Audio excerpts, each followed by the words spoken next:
And we're live. Oh, I didn't know we were going live. That's it. No, we're not. We're not live. We're not live in that sense. We're live like we're recording. So I'll do a quick intro and then we'll just start the conversation. No big deal.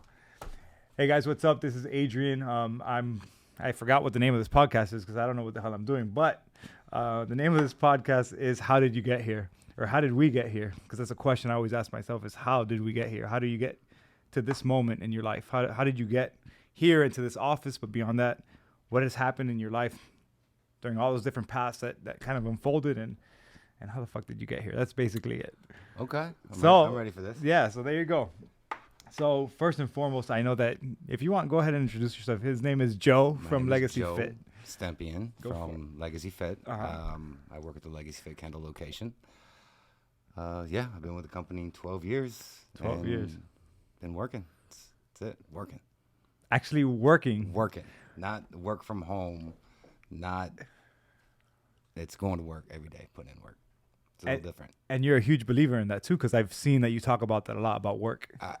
Work ethic and willing to work is everything to me. You know, my wife works hard, my kids work hard, everybody works hard. I mean, we didn't have nothing to start with, so I had to work hard to get to where I am today. Awesome, man. And that's something I wanted to know, like, who is Joe, right? Because I think so many people know Joe. Oh, mm-hmm. Joe from Legacy. But I don't think too many people know who Joe is. I don't think people understand why you are the way you are. And so that's what I'm different. I know you're different. And I think that's why you've built that community that you've built around you wherever you go. And that's one of the reasons why I brought you here is I just want to understand you. Because I could remember the first time that I stepped foot in the gym and I heard your sense of humor and just like your charisma and just your attitude in general. Some people get offended, but I saw that it was from a place of love and I wanted to understand that a little bit more. Okay. So tell me a little bit. Fire away. Yeah. Let's go. So tell me a little bit about you. Like, where'd you grow up? I grew up like everywhere. So like my dad was in the military at first and then worked for the civil service. So he worked on Air Force bases around the country and even international. So we moved around like every year from Ohio, Michigan, Ohio, Louisiana, Panama, back to Louisiana. And then we got here the summer before the 5th grade. So I've been in South Florida ever since then. So you were about 10 years old? 9, 10 years old? 9, 10 years old, and made all those moves before that age. So wow. You make new friends. It was all good. Everybody was doing the same thing in your military. You don't even feel it till you get home, and then you're like, okay, we've been here a couple of years now. It's getting weird, and then been here ever since. So, because it was strange for you when you got to 9 or 10 years old to all of a sudden like, oh, this is actually home. I'm not moving anymore. Yeah. Okay. So, what did your dad do in the military? Like he loaded bombs and stuff like that when he was in the military, and then he actually was a manager at bowling alleys that were on Air Force bases. Okay. So he was actually a professional bowler at one time. That's one of Joe's hidden talents. So you could bowl? If I ever want to win a bet, I just wait for that person. Oh, you want to go bowling? I'm like, sure. What are we betting on? It's so a hidden skill, and that's money. So I consider myself athletic, and bowling is one of those things that I am terrible at. We can play ping pong, we can play pool, and we can play any sport. I can play all that, but bowling's gutter balls, bro. Gutter balls. It's terrible. It's actually embarrassing because I feel it's almost like if I want to check my ego, I go bowl because there's no way to force the ball to hit those pins, right? Oh, yes, there is. Yes, there is. So you grew up, so mostly a military childhood, and you moved here to South Florida. Where'd you move to? Leisure City, right outside the Homestead Air Force Base. Okay. Yeah, so we moved there, and then being here like a year or so, my parents got divorced. My mom was staying, and then eventually my dad moved in 92, moved to Mississippi. Okay. So he kept moving. We stayed here. Got you. How was that for you growing up? Just having your father who was present for a while until 10 or 11? I mean, he really wasn't even present. Okay. Not the best dad. Love him now. Yeah. I realized where he came from. As I got older, I started to understand my dad. I love him now. Back then, not so much. Why? What do you understand about your dad now that you didn't understand back then? I mean, like what he went through, what made him the man that he is. The way people were raised in the 50s and 60s, and how you could treat your children and all that shit's a lot different, especially from today. 70s, 80s when I grew up was still, You can still hit your kids, do a few things like that, and get away with it. Beat up your wife, all that shit. Yeah. Now that shit doesn't go. fly. Yeah, It at all. doesn't go. Okay. What do you feel exactly you learned about your dad? Because you said that now you understand him better. What did you learn about him and his upbringing? I mean, just how stressful it is, man. When you have kids and you got to work and you got demons and like I understand it. Yeah. I understand the anger. Like I don't have it. Mm-hmm. I try not to repeat my father's mistakes. I mean, I made a whole bunch of brand new mistakes on my own. Of course. But I tried not to repeat my father's mistakes. That's really cool. Do you instill that in your?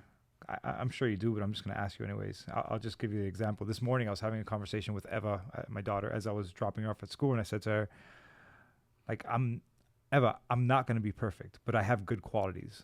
So I want you to get those good qualities from me. But when you see something that you don't want to repeat, make sure you don't. And the same goes for your friends. You're going to have friends who are going to be good examples in many ways, but they're going to do some shitty things. Try to be a good person. That's the goal at the end of the day. But then realize you're going to make mistakes. And so I wanted to actually, one of the things I was going to ask you was, since we tapped on parenting, what are some things that you instill in your kids? You mentioned hard work before. I mean, hard work, staying dedicated, Mm-hmm. and let them know that nothing's easy. You got to work for everything. And even though they're daughters, I don't ever say that you got to work harder than a man. I don't believe any of that shit. Yeah. Like, you work hard no matter what you are, and you're going to do good. I don't have to instill any of those things that can hold you back. Yeah. Yeah, it's the opposite. It's just Yeah. work hard, move forward, and then life is going to hit you, and you find a way to adjust and Yeah. keep moving forward. Oh, yeah. I think my daughter's in the 6th grade, and she got a B in conduct. Uh-huh. So you know me. Every time my daughter gets straight A's, I give her a new pair of shoes. So she got an A1B, and I'm like, you got a B in conduct? She's emailed her teacher, like, did you mean to give me that B? Yes. I mean, she's had all A1As from kindergarten. Yeah. She's in the gifted program. She's Okay. everything perfect. So the fact that she got her first B in conduct, she was not happy. Okay, so how Still did? gave her the shoes though. Oh, yeah, that's my question to you. So what do you say? So your kid, and that's a good point, because my daughter sometimes has this issue where she wants perfection, Mm-hmm. and I feel like that puts a lot of stress on her. So what did you teach her? What did you talk to her in that situation where she's crying about a B in conduct? Are you the type of parent who expects that A, or are you the type of parent who is like, hey, let's talk about this? I expect the A. Okay. No doubt. Okay. Especially from her, but a B's not the end of the world. Okay. You know what I'm saying? Like, first contact the teacher, because I don't believe you got a B. I've never heard a teacher or an adult say a bad thing about you. Got you. And if it's a B, it's not the end of the world. You get it back next semester. Okay, cool. Yeah. No, my daughter's a B, mostly a B student. And I think that's how I was when I was younger too. Her cousin is a straight A, like that. She grinds, and she just always wants perfection. And my parenting style is I just want you to try. Just try. I don't need perfection, but she's also seen that her confidence goes up when she tries hard and sees the results. You know what I'm saying? So parenting's hard, bro. Parenting's hard, and I'm be 45 years old this year. Uh-huh. When I was a kid, or even late teens, early 20s, when you think about 45-year-olds, think about He's an old man. like older, Yeah. mature. I'm not that guy. Like, I mean, when is this switch gonna flip, and I'm gonna be like an old guy? I don't feel it. I will never grow up, and I'm okay with it. Okay. I mean, you could ask my employees here. Like, I'm glad I'm not the only one. yeah. Cheers, bro. Even this water right now. Life is too short, Joe. You gotta have fun, man. Life is too short, and what I've it's seen people. I've seen people check out, and I've seen just how you can be dismissed from whether it's an institution or a job or life. Somebody Mhm. passes away in your family or something. It's a kick in the face to remind you, oh, this is short, so I should enjoy it. And I think that's why I gravitated towards you, and I wanted to understand you more, because I was like, I didn't even know you, but I could tell from your energy in the gym. I was like, oh, I can relate to this guy. I just want to have fun. Yeah. I want to have fun. I want to get the job done, but I want to have fun while doing it. And then that causes a problem with some people that always want to be serious and I just want to laugh Yeah. and have a good time. And That's it. sometimes that's at the expense of other people. Listen. Like, I have fun. I have no malicious. No, it's not intent. malicious. Yeah, I understand. And like where I am and my location in Kendall, the people are amazing. We have a back and forth with the banter. It's amazing. Everybody has a good time, man. They're all laughing. Like they make jokes at me all the time. Yeah. You know, even one day when I literally turned my back, don't know if it was a turn on the clock or do something. I turned my back and all of a sudden 20 of them, 30 of them had Nerf guns. And I turn around and I get blasted. You know, it's a good time. So what is it about you? Because I've seen it. I've seen it in Wynwood, and now I see it in Kendall. I've seen on Cinco de Mayo, you guys are taking shots at a station. We don't do that anymore. Okay. My birthday in November was the end of all that. Okay, that's cool. So. But think about that. The mentality of somebody to come to a gym at 5 a.m. and be busting their ass working out and take shots of tequila, that's a culture in itself. Mm-hmm. How does that develop? I think it's just not just me, but it's the people. Everybody's accepting. Everybody is enjoying themselves. And it's, I mean, if you look at the members, you have every color, every sexual orientation, every race. You have everything mixed together, and they all just get along. It's crazy. Maybe because they're all dying, they have that in common, because I go hard. Yeah. And I ride them. But it's like, it's them. It's part me, and I think everybody makes people feel comfortable, and you can be yourself. And that right there is, I think, why it's so successful. Everybody's just comfortable in there. So what's the secret sauce, though? Because obviously I've been to a lot of gyms, not just Legacy, but gyms first rule in general. I tell everybody. Yeah. And some of these guys, pretty much all of them, with the exception of Peyton. Peyton's really good, too. But learn everybody's name. That's the trick. If you can address every single person by their first, and then I do it with their first and last name most of the time, especially if their first name's one of them fucked up Cuban names, it starts with a Y that you can't pronounce. You have any Yannis Lacey's over there? Oh, bro, I got like 4 Yasels. Januski? Like Yenets, Usnavis, you know what I'm saying? Yes. How you doing, Miss Rodriguez? Yeah. How you doing? You know, so just remembering everybody's name, man. It makes it that much better. Like everybody just feels comfortable. Like when I go to the stations, you've been in my class, I will name every single person at every single station every day. How many people do you typically have at 5 in the morning? It can go anywhere between 35 on a bad weather day, low end, up to 50, 60 people in there. You just never know. So. And is it generally the same people? You have a bunch of 5 a.m.ers, or do you feel like that crowd shifts and there's just so many people who want? It's a little bit of both, man. Okay. There's the people that are there religiously every day at 5 o'clock, every day. I mean, there's 20 to 30 people there that are there every day, Monday through Friday. And then there's 60, 70, 80 more of them that'll come a couple times here and there, and it works itself out. And now it's the beginning of the year, so it's a little bit more live in there. Oh, yeah. And then some of these nut cases, because if you're waking up to come get my abuse at 5 a.m., you're crazy enough to go back and get another dose in the afternoon, 4:30, 5:45, 7. Yeah, definitely. So it's good times right now. Good energy. That's cool, man. Yeah, I don't know. From afar, I've always been like the energy in there. I just wanted to understand it. Like you can't. You have to experience it. Yeah. Until you walk in there on like a day where it's somebody's birthday, they don't tell me anything. They do it all themselves. They come up with the themes. They'll come in the night before. They'll decorate so the person, whoever's birthday it is, they don't even know what they're walking into. That's awesome. And then you don't know if it's, what was my party? My party was a white trash party. It's great. Very, I don't know, man. I feel like they were racially attacking me, but whatever. I'm the white man. I got to take that one to the chin. That's fine. So we won't talk about that day because that day was just intense. But we've had the Cinco de Mayo party, Playboy Bunny party, Miami Vice party. Yeah. Like the Miami Vice one was hilarious. They literally made fake bricks of cocaine and put them on the sled to push. What? Like where do you guys come up with the time for this? Yeah, they got. And all the girls are in like the 80s, like aerobics Workout outfits, and the dudes, they all ordered these like Miami flamingo shirts and short things, and it was fun. No, it's cool. I definitely can see, and I think everybody can see that you guys have a good time over there. So it's pretty dope. Good sometimes. No, it's awesome, man. So you've built this crazy community, but I want to understand, where were you before you found Legacy Fit? Before you became part of this? Where was I before this? right before this, I tried starting a company with one of my friends, a trucking company. Came up with the best name, Mother Trucking Solutions. We would get calls just because of the name, so we did have that Mother Trucking Solutions LLC. Didn't really work out. We were looking for owner operators.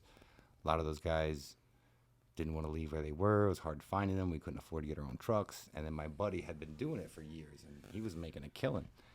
And then he was like, okay, I'm making this much, but I'm making my boss this much. And we tried it. It failed. And then... and that was the only, but nothing else? Anything else? I've had all kinds of jobs, man. I'm trying to think what was before that.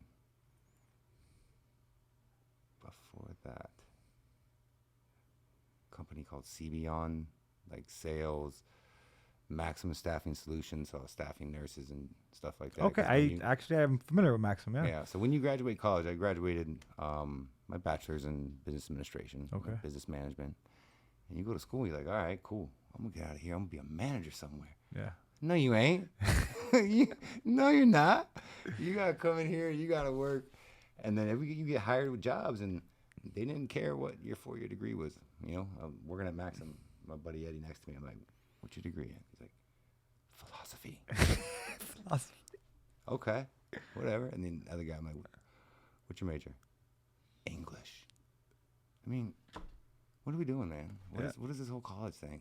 Like, what is it? Why? So what's your opinion on this? Because this is something that's very debatable. And I was the first person from my family to go to college. Okay. Like, either side of the family tree. Like, I was the first one. And same here, by the way. So we didn't know what the hell I was doing. I was in Florida State 4.5 years, never declared a major, never picked a major, just taking random classes.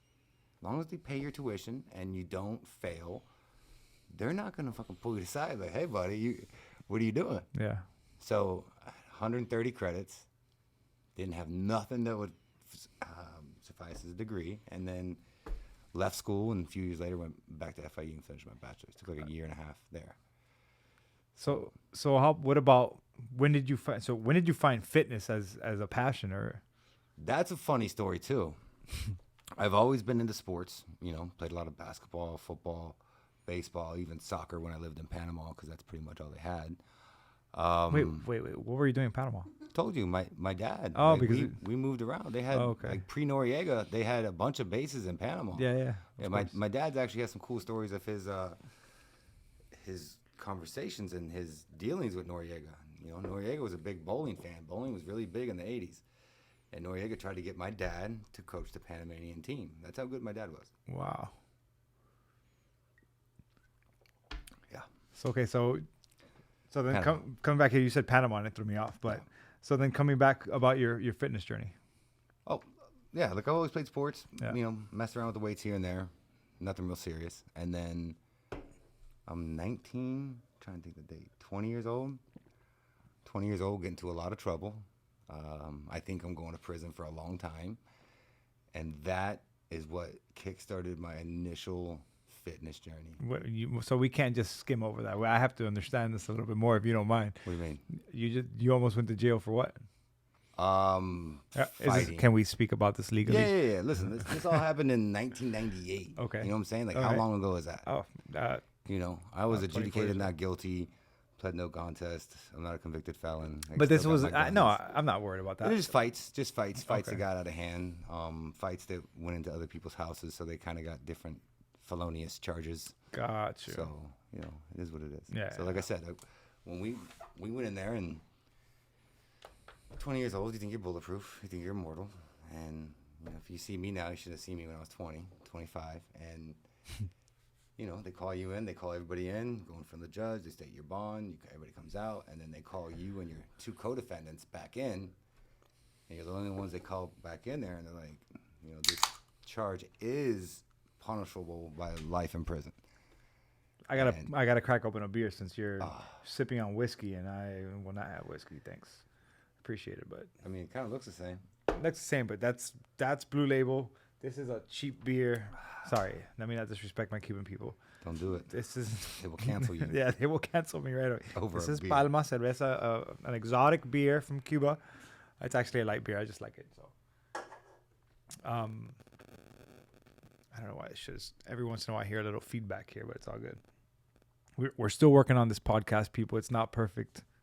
It is today. Right? We're having fun. So we talked about that in the parking lot, right? Like how, or just on the way in here, just like how crazy life is, and you're huge into just having fun and enjoying it, right? Yeah. Well, everybody thinks that except for my wife. Why do you say that? Because, like, I exert a lot of energy at work. Of course. I exert a lot of energy throughout the day. Yeah. So when I get home, do you think I have that energy 24/7? No. Okay. You know, I gotta have some downtime. And who suffers? My wife. Because she wants this fun guy. She wants to see this fun person she sees on social media. Of course. But sometimes I don't have the juice. I try, but, you know. So everybody has one opinion about me. And my wife has another. She has another. So how do you guys make that work? Because yeah, it's true. You're. She has energy for both of us, man. My wife's amazing. Yeah. Yes. She helps and does a lot.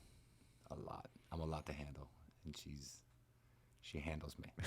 She handles me.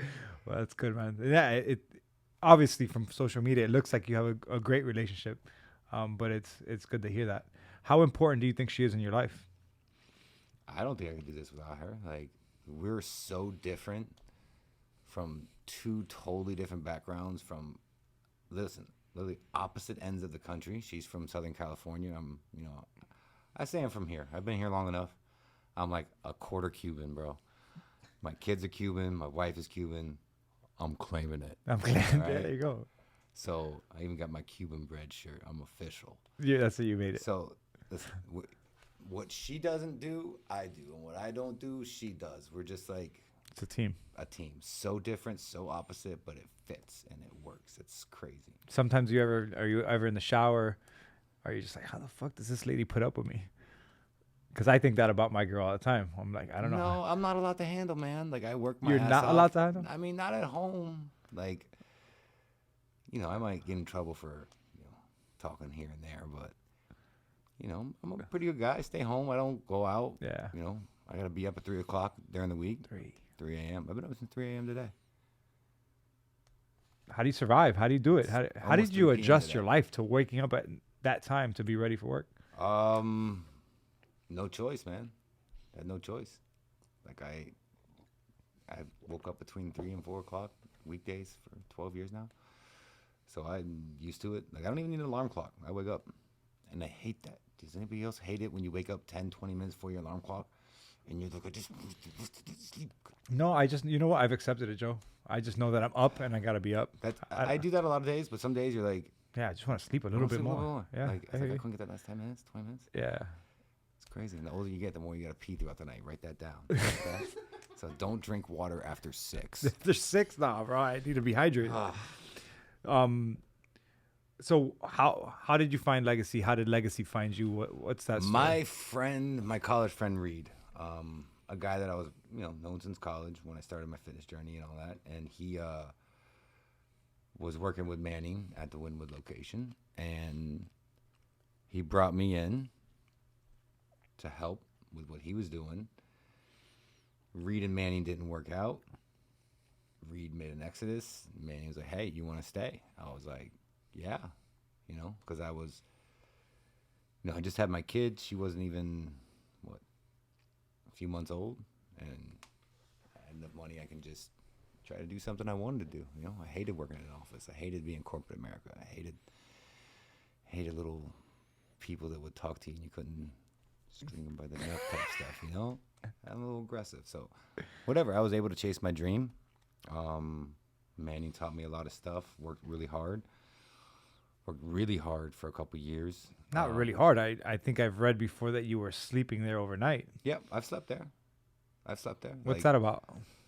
When you put in 16, 18-hour days and you're living in Homestead and you're like, all right, if I leave right now, I'll get about 3 hours sleep. If I sleep here, I'm going to get 5, maybe 5.5 hours. What are you going to do? Stay. All right. That was back when we had like wrestling mats in the back too. So grab a couple towels, make a makeshift pillow. Always have extra clothes with you in case you sleep there.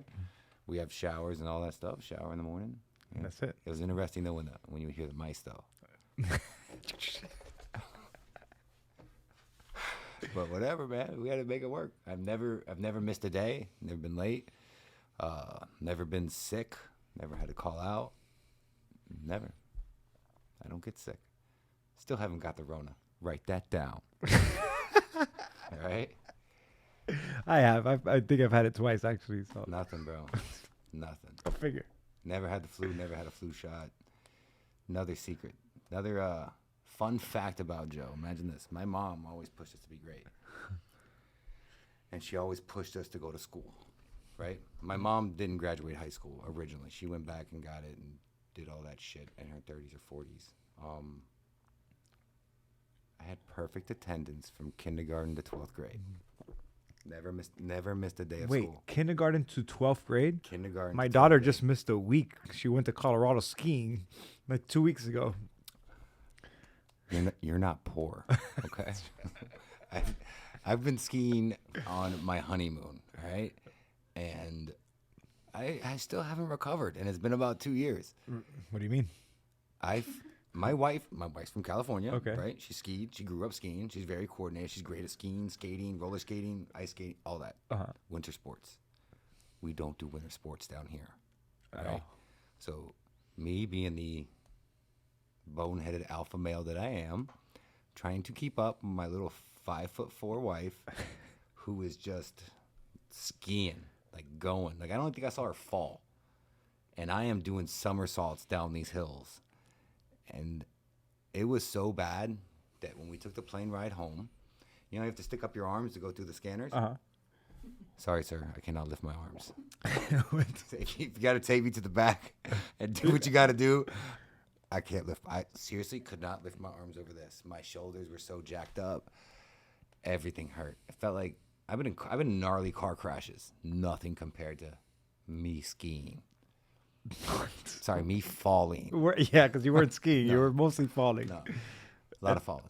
So, I could ski. Yeah. Let me get you back. I can ski. okay. I can't stop. Oh, that's a problem. That's a problem. There's no brakes on skis. That piece of shit does not work for me. This. I've actually never been skiing in my life. Don't do it. No, I would love to. I grew up skating. I mean, I feel like I'm good with skateboard. I'm so stupid. I'm still gonna try snowboarding. Haven't tried snowboarding. Haven't given up on the snow sports yet. Skis, I've given up on you. All right, snowboard, we still got a chance. I'm open minded. No, I would definitely go snowboarding before I would choose a ski. I should have done that. So. But I didn't. So what's going on in terms of how is this? So obviously you worked hard. You were sleeping at Legacy. How have you seen this place evolve? Because I've seen it. Manning doesn't know me at all, so I might as well just say all I know about Manning is that he is the founder. I know he's excellent on social media. He designs the clothes because Peyton tells me all these things all the time. But how did that relationship develop? And how did you guys kind of just get along? Because you guys are both dudes with big egos, or you just, not big egos, that's the wrong, huge characters, right? Mm-hmm. In terms of your persona, how you present yourself. And you just, when you're in the room and when he's in the room, you're in the room. Mm-hmm. So, yeah, right? Mm-hmm. So how do you guys manage that? Well, like the first, 3, 4, 5, 6 years, whatever, he's Batman, I'm Robin. He's Jordan, I'm Pippin. Oh, I hear you. You know what I'm saying? Like, I know my role. Yeah. And I always listen to the guy. The guy's got great vision. Yeah. Like, he's taken this company from like a 2,400 square foot facility originally to 6 locations? Yeah. And even in that Wynwood thing, started at 2,400 square feet, got 5,000 square feet, got 7,400 square feet, and then we ended up eventually taking over the whole 11,000 square feet in that place. No, it's awesome, man. And now we're closing that one down, open up the new headquarters. Something special, man. Something special. So I think it's 7,200 square feet. Beautiful. It is. Air conditioning. Unlike Wynwood, right? Yeah, Wynwood It's has cool no because AC. I'm very proud to say that I've been on the outside because people have they've taken videos and they're like, Adrian, I see you here on this billboard. So Manning, if you're listening to this, make sure I get at least 2 months free, something. Yeah. Something, man. You were on that billboard. I think you've been on a few of them. Really? Oh, Yeah. that's cool, Because man. remember, every time we build a location, he puts that on the windows as they're doing construction, so nobody can see it. That was awesome. I hate to break your No, I actually took my daughter over there to see it. hurt your feelings, but it's coming down when it opens. That's all good. Please Okay. bring it down. I took my daughter to see it. Like, I was proud to show her. Like, look how cool, Eva. Like, Oh, I did the same shit when I was on Kendall before I we remember opened. I took my kids there one day. Like, hey, you want to go see something cool? Yeah. You know, Eva's yeah. response was like, "Yeah, it's all right, bro. I can't win. I can't win here." Well, my daughter was like 8 or 9. Yeah. The other one was like 2 or 3, maybe 4. So No, it's a little different. Yeah, mine will keep me humble. Yeah, your 8-year-old or your 3-year-old probably like, yeah. Yeah. My 11, daughter, 12-year-old, they're like, eh. That's all right, Dad. Cool. Yeah. Can we go get an acai bowl? I'm like, what the? Yeah. What are you talking about? Can we man? go shopping? Yeah, no, I don't want to go shopping. So, I'm just, I've just been interested along the way, just because of that, just because I've seen this community that followed you from Wynwood, and how do you feel the atmosphere is different from Wynwood to Kendall?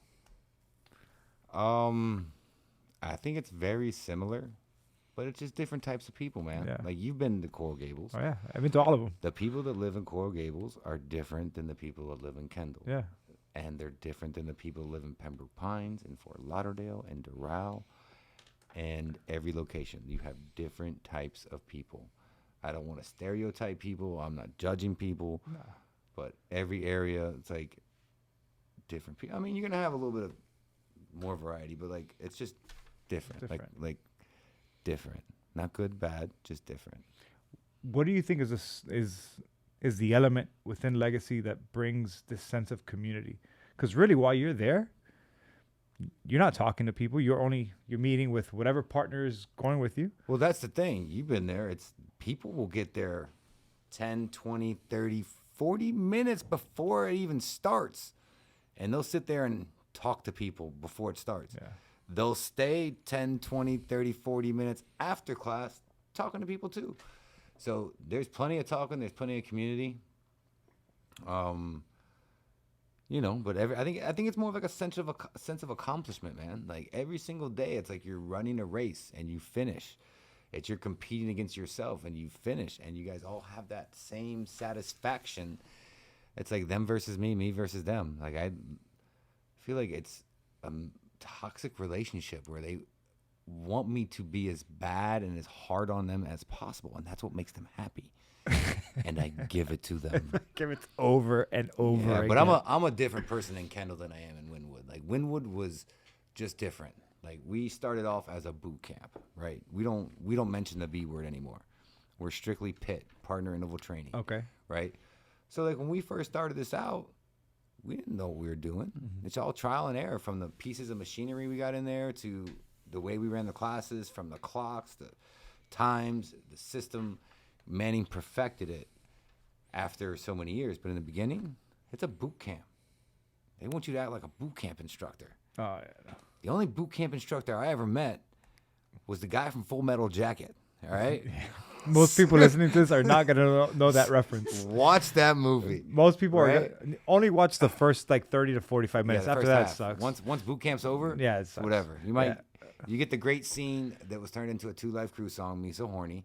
Oh yeah. So that's literally sampled from that movie. It is. You're 100% right. So Miami people can see where that song came from. But yeah, I've never been to boot camp. I've never been in the military. Every single person in my family, my brother, my sister, my mom, my dad, all been in the military. Not me. My favorite part of that movie is when he says, "This is my weapon. This is my gun. This one's for shooting. This one's for fun." That's my favorite part of that movie. That's a great scene. Yeah, it is a great scene. And that's Stanley Kubrick. He's a different type of guy. I don't even remember. I just... He's the drill sergeant? Is that what you're talking about? The director. Oh, He's the same guy that did Clockwork Orange. So you can see like the different in the way that he does things. There's a lot of big actors in that movie too. It's a great movie. It is an awesome... for real. Full Metal Jacket. I've made my wife watch it. My kids can't watch it yet. No, not yet. They got a little while. But let's be honest. I think I was probably 10 or 11 the first time I saw the movie. Maybe 12. Funny, right? How we try to protect our kids, but then you realize like what you were watching. I was listening to Dr. Dre. If 10 years old, I had a Walkman, Dr. No, my You're old. wait, hold on. Yeah, Walkman. I'm 38. Yes, I had a Walkman. I took my grandmother to Sam Goody. My grandmother speaks a lick of English. Okay. And I told the manager, I got Dr. Dre's The Chronic, Snoop Dogg, Doggy Style. And we went up to pay. And the guy looks at my grandma. He's like, ¿Está bien? And I looked at my grandma. I said, sí, abuela, seguro.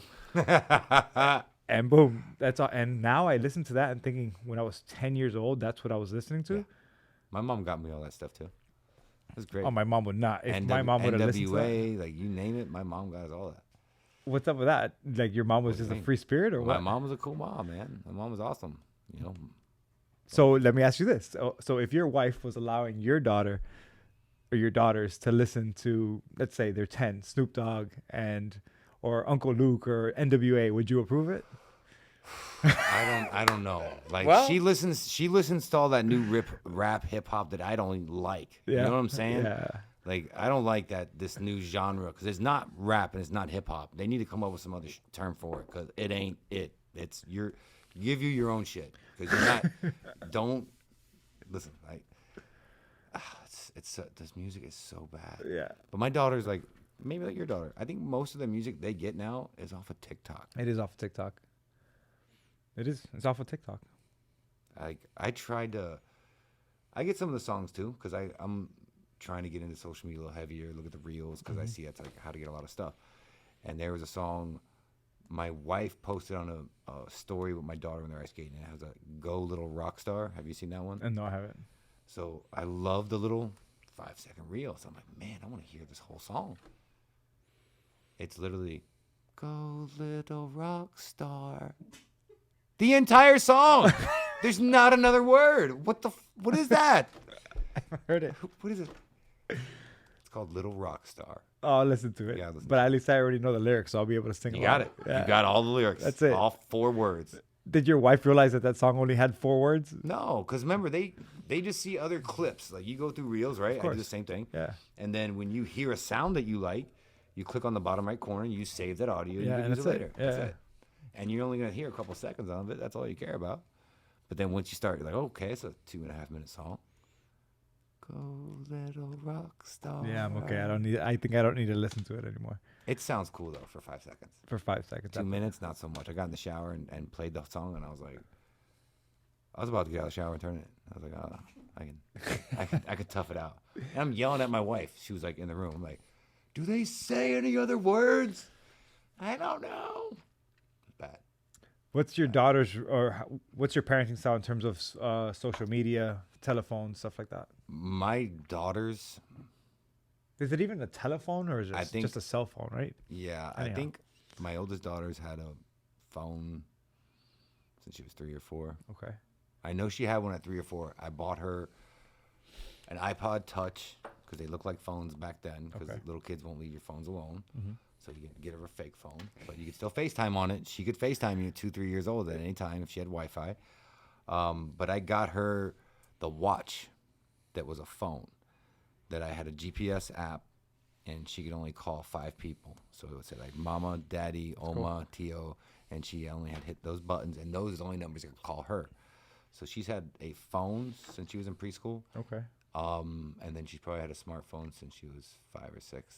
And how do you manage her relationship, or how do you manage her cell phone use? I don't know. Grab it, look through it every once in a while. Snatch that shit out of her. No. I mean, she's 11. She leaves it like sitting there, so I know her passcode. She's not hiding anything from me. I'll look through it, see it. You know, I do see texts from little boys, and I won't fucking break the phone, but I don't. I just keep scrolling as long as it's G-rated. Yeah. I see you. I see you, kid. Hey, she gonna have a tough time, bro. You see what I am. I'm a monster. Yeah. Right? And her stepdad, which I love this guy. He's like one of my friends. He's like a 6'7" Metro Miami-Dade police officer, lieutenant. So she's so screwed. She's like never dating. No. She's going to have to date because if not, she's going to rebel. She's going to have to go to a different school because every boy in that school seen her dads, and they don't. No, they know better. They know better. So imagine you're in 3rd, 4th, 5th, 6th grade, and anytime there's anything at the school where parents are allowed to come, we're both there. Like my wife is there, her mom is there. As many family members there. She's a great support system, and we're there. and we know which boys they are. Oh my God. And we look at them hard. Like, we ain't playing. What you talking about? It's my daughter, bro. I tell her all the time. I'm like, you ain't dating never. Yeah, no. Hey, Joe. So what's the age that you're going to allow her to date? I don't know. Come on, don't Joe. know. Let's be real. Listen, she's 11. It hasn't happened yet. No, it's not thank going God. to. 11 is too young, but there has to be an age where it I becomes have not accepted any date yet. Okay. Under 30 yet. under 30. Yet. It may change. You know, Okay. like my nephew's 16. He has a girlfriend. Right? His girlfriend's like 15 or 16. I get it. I remember being those ages. I remember having in 6th grade little girlfriends, you know? Yeah. I know what age she's at, what age I was at, and I feel like this younger generation, because they're exposed and have so much more access to everything, they're a little more advanced than we were. They can listen. If we wanted an answer to some kind of question, we would have to ask somebody. Yep. And they could tell you whatever the hell they wanted to. And if they were older, you usually believed them, Yeah. if it was a lie or not. Yeah. Now there's Google. You know what I'm saying? Like, you can ask your phone anything. That's how my daughter found out Santa Claus wasn't real. Because she Googled it? She Googled it. And what she told you? She came and showed you, or what was that? She didn't come and tell me right away, but she eventually told me, like, kind of a little breakdown. Because other kids at school were saying it, so she Googled it. She didn't want to ask anybody. And sure enough, what happens if you Google Santa Claus I've real? never Googled it before, so There you go. that's terrible. It's terrible. I found out when I was, I think, 10 years old, and I was playing basketball with my brother and my friend Marcos, who was there too. And all of a sudden, he's like, "You don't believe in Santa Claus still, do you, you idiot?" And I don't. remember holding the ball like, I can't remember an age where I believed in Santa Claus. "Oh, it's 10 I for don't. sure." Because me and my brother are like 16 months apart, and we have an older sister. And then every time around Christmas time, we would like search around the house for toys, you know? Yeah. And we would always find them, you know? Parents think they're slick. But you found I'm it. slick. I got a safe. I'm locking it up. You ain't finding it. But don't try to hide anything and like, oh, I'm going to hide it in the closet or under the bed.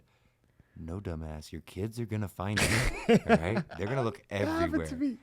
Yeah. That happened to me when my mom said, "Oh no, Santa doesn't have a lot of space, so he just stores it in the closet." That's probably what happened, Adrian. Depends on the age of the kid. They may I was believe like 6. that. I was They like may 6. believe Yeah, it. I believe Yeah, it. you can And believe I think I wanted to buy into it too. You know, you Yeah. don't want to believe that Santa. There's nothing in your soul at that age that tells you Santa's fake. Like, no, Santa's a real thing. Yeah. It makes perfect sense. Some old guy who just crawls into your house and, yeah. Some creepy old white guy. Yeah. Sounds legit. Sounds legit. Just bring me a PlayStation, sir. I'll take it. PlayStation, and that's it, buddy. Do whatever you want. And a sock full of candy. Not creepy at all. No. Thank God it's a sled, not a big white van. This is true. This is true. So with my daughter, actually, I don't even, she doesn't have a phone.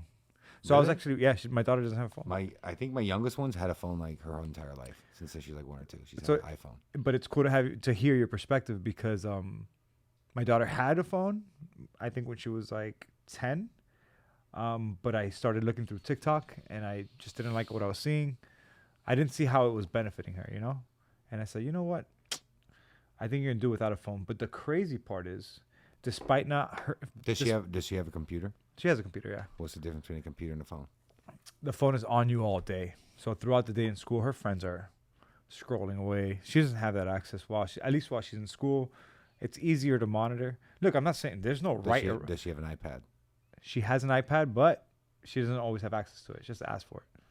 Gotcha. Yeah. And some people are probably going to think, damn, that's really strict. But the main thing is I want her to have as little screen time as possible because, again, despite her not having a phone, she just doesn't have a TikTok. She knows all the TikTok dances, all the TikTok songs. Why? When you go to school and you pick her up and when she's after soccer practice, what is she doing? All her friends are just sitting in a circle staring at their phones. Mm-hmm. So even though she doesn't have a phone, she's still looking She at stuff has all the time. access because they're friends. Yeah. Do you talk to your daughters about sex? Hell no. No? No. Why not? I'm not ready for this conversation, Adrian. Dude, we're going in. Why don't you talk to your daughters about I'm sex? uncomfortable. I know. That's the point. Here, drink some more. Pour yourself some more drink. She's 11 years old. Okay. So she has a phone, right?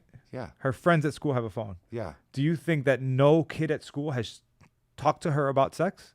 Maybe. So she's stressed. No, listen, I never got that talk from anybody. Nobody. I had to figure that shit out for myself. So do you want your daughter to figure it out for herself? No, but I don't think she's at an age yet. I don't think where she's at. Like, if she was more mature, because I know my daughter. Yeah, at least for I sure. think I do. Yeah. You know what I'm saying? Like, you don't really know. Joe's having a Because I moment was a right kid now. too. I'm not gonna sleep well tonight, you Joe. asshole. Okay. So, I remember when I was a kid, and you acted a certain way with your friends, Yeah. and you acted a certain way in front of your parents. Uh-huh. You fucking cuss like sailors with your friends. Yeah. Because we used to ride the bikes around the neighborhood, play football, kickball, basketball, go fish, you name it. We were always outside the house. But then when you step in the house, you can no longer say the F word. Yeah. You cannot say shit. You can't say that stuff. My parent would smack me in the face if you said that. If I didn't say yes, ma'am, no, sir, I got smacked in Joe, the you're mouth. not answering my question, bro. I'm trying to deflect. Yeah. But it's not working. You're not. Shit. This is when it gets good right now. Oh, I don't think she's ready, bro. Like, I don't think she's at How- that mature level. When you were in middle school, at what grade did you go to human growth and development and they talked to you about sex? 6th grade, bro. No, bro. They put the penis on the projector in 5th grade in Leisure City, bro. So there you go. So in 5th grade, you got a penis on a projector. Yeah. It's just a cell phone, bro. Listen, not every kid is looking at that. I'm not saying. All right. Look, I'm not. Can we turn the air conditioner down? It's getting hot. Listen. Well, if these cameras are rolling, like, I want to see how much more red I got. in the Oh last my 3 minutes. god. I don't know though. I don't think I'm ready for that. Like, It's hard. I'm gonna but you've opened my eyes too. Like, I need to talk to my wife now. Talk to my ex-wife and be like, have you talked to her? Yeah, who's having this conversation? Because I don't want to be the one to have that Well, conversation. there's a couple of things that are gonna happen to her at 11 years old. She's gonna get her period soon. She's gonna get her period soon if she doesn't have it yet. So she does not have it yet. I just bought her a fucking bra. Relax, buddy. Which was super bad too. I'm like, you don't even need one. But I guess it's the cool thing to wear in 6th grade. no, she cool. needs one. Cool. No. That's about the time where I started wearing the wife beaters under every shirt. Did you used to do that? No, people don't do that anymore. That's it. Did you used to Oh, do I that? did. I used to. Yeah, all the time. Like, I don't think You had to from, wear a wife beater in from the shirt. 6th or 7th grade until like my early 30s, mid 30s. A wife beater under everything. I don't do it anymore. He's talking about wife beaters. We're still talking about I'm him having not a talking about conversation. We're still I'm trying. I'm trying. Okay, I'll tell you. Listen, I've sat down my daughter, and let me tell you why. How? Let me tell you why. Matter of fact, objective. First, I ask her, "Do you know what sex is?" That's the first thing, because you want to assess what's her knowledge, and is she open? So I wouldn't approach with that face. I wouldn't approach my daughter and be like, "How do you know about sex?" No. I don't think I'm ready for that conversation. Okay, I'm telling you what I did. I'm telling you what I did. No, relax, Joe. It's okay. I'm here with you, bro. Here, have some blueberries. No blueberries. Pour for yourself me. some more alcohol. I don't No, know. I'm good right now. Yeah, I don't want to cry. this is amazing. So I actually sat down my daughter and my niece side by side, and I asked them, "What do you guys know about sex?" And they were Yeah, bro, but you're like a doctor and shit. Like, you can talk about that. You're like qualified. Like, they feel like your shit means something. no, they don't Like, respect me, man. What are you talking They don't about? respect me. Do you see your wall of degrees? They don't respect. Mine's in a folder in my safe. Okay. They don't respect. They don't respect my education, man. I'm just having a conversation with them. You're just dad and the uncle. I'm That's it. dad. That's it. and- Dad and uncle. That's it. And Dio, the crazy uncle. That's who I am. Funkle. The okay? Funkle. Get it, Funkle. Yeah. So I sat them down and asked them, "What's your knowledge? Like, what do you know about sex?" And I mean, And how old were they at the time? This is 11 years old. Joe. Okay, Joe. This is my advice to you. My daughter's 11. If you're not talking to your kids about sex, they're learning it from the world. So do you want them to learn what sex is from the world around them, or from you, your wife, her mom, her Listen. stepdad? I get it now. Thank you for opening my eyes. I'm gonna make these women talk to her. Like, I think that would be a little bit more appropriate, I think so too. right? No, I Because mean, I know I've had sex a few times in my life. yeah, I know what it's about. twice. You've had sex twice. You have 2 kids. A couple times. Twice. But like, I don't know what it's like from a woman's perspective. Yeah. You know, like I think a woman or a girl would take it better from another woman because what the hell could I tell you? Honestly, I can ask you questions. Yeah. But like, I am not as qualified because I'm not a woman to tell you what it's like to have sex as a woman. If I had a son, I'd tell you exactly what to do. No, because Right? it's not advice like guidance. Like this is how you have an No, orgasm. but you gotta like, no. I'm talking about like all the situations you've been in. I got you. How to be a good guy, never do certain things. But like in certain situations, what do I tell my wife, my girl, my daughter? You know, Yeah.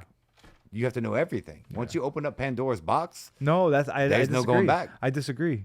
I think if you keep it matter of fact, then you just educate piece by piece. Like, because I want to talk to her about, and maybe it is because I'm in the medical field, so I feel more comfortable talking to her about it, about sexually transmitted diseases, about the risks of pregnancy. What is sex itself? How does that work? Why do we have sex? Why do humans have sex? How does pregnancy happen? Like, these are conversations that you don't have to dive down this rabbit hole. You could have an honest conversation with your kids. Things are a lot different now from when I was at that age, right? Like when I was just about like figuring out what sex is, what it does, all that shit was like when AIDS came out.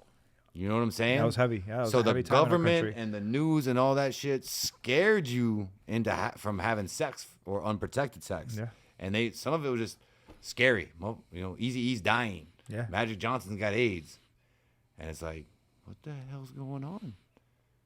You know? So I think that was a little bit different in my era than it is now. Yeah, but They fear-driven. don't talk about any of that anymore. Yeah, no, because fear-driven tactics don't work though. If you try to, It did work. No. What you talking about? So what about drugs? If you talk the dare, That doesn't work. yeah, it doesn't work, right? So Well, you can't It does. put fear. To a certain age, right? Yeah. That dare shit worked too.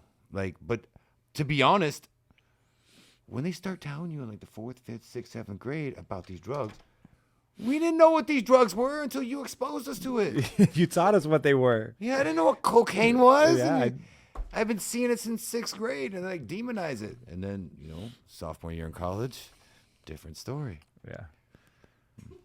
Different story. Different story. For me, I was a freshman in high school. First time I smoked weed. It was Nick Brady. Nick, if you ever listen to this, you son of a bitch. Nick Brady was some kid who just moved around the lake where I grew up. And he walks up out of nowhere. He's like, hey, man, you want to smoke weed? And I'm like sitting in my backyard, like completely naive. And I'm just like, sure, I guess. Next thing you know, we went to his house, smoked a bowl. And then I was just sitting there and I was like, I can't go home. I can't go home. I can't go home. It's terrible, you know? I think the first time I smoked was like 10th grade. Smoked weed. Yeah, 15 years old, 14, 15. 14, 15. So think about that. Your daughter's 11 right now. Shut up. I'm just telling you, man. Like, If you what? told me we were talking about my daughter, I wouldn't have came. I'm just messing with No, you. I know you It's are. good. It's good to have like one like father to another and have a conversation. For real, good because to it's kind of like, Because we don't listen. People think they know what they're doing. None of us know what we're doing. We just try our best. try our best. And man. the more information you have, the more people that you hear their real stories. I don't want to hear these studies, these bullshits, these hypothetical situations. Like, it's good to hear real things. Yeah. Appreciate that. No, of course, man. And I'm open to it. I'd rather and I appreciate your perspective that you're like, no, I don't want to have that conversation, because I think you exemplify what a lot of parents feel. No, it's not on me. I let somebody else have that conversation. It's uncomfortable. So I think it's important for you to understand, why is it uncomfortable for you? Because if it's uncomfortable for you, it's going to be uncomfortable for your daughter, right? Yeah. No. Let's keep it that way. If I had to sit there and talk to my daughter, I have such a good relationship with my daughter. I would have to like figure out how to say it, and it wouldn't be uncomfortable. I don't think so either. I don't think so. My daughter, she loves me. I love her. And I think I want nothing but the best for her. Yeah, I think that conversation, I don't want to be the one to have it. And that's and fair. Thank God she has a mother and a stepmother To look out for her. They can both help her with that conversation. Yeah, that's good. I think, but but I think it's important for parents to know that somebody's talking to them. I think that's the main. And that's like what I'm getting out of this conversation with you today, is that I realized today somebody needs to have that conversation with her if her mom hasn't had it already. Yeah. So I got to text her mom when we leave here. As soon as she's Hey, gonna have you done the whole birds and the bee thing? birds and the bees. No. That's how old I am. Yeah, that's it. Never got that talk. Thanks, pops. My dad never gave me that talk either. No. But I've been coaching my nephew. I've been giving that kid strategy since like 11. What are you? Okay, so let's hear it. What are you teaching him? What do you mean, bro? Like, you're about my age. Yeah, I'm 38. Yeah. Okay, so do you remember, elementary school, middle school, high school, college, right? Okay. Right. Is there something that you wish somebody told you, like when you were younger, about women? God. Oh, about women? Yeah, about girls. Whew. I mean, I'm sure there is. I don't, off the top of my head, I don't know. Okay, But so I'm gonna give you a few pearls if, Go ahead, you, let's if hear you 'em. have any Please, sons. please. So, I don't have sons yet. me neither. I'm still trying. I got 2 girls. Like my nephew, bro. Like, he's 16. My daughter's 11, almost 12.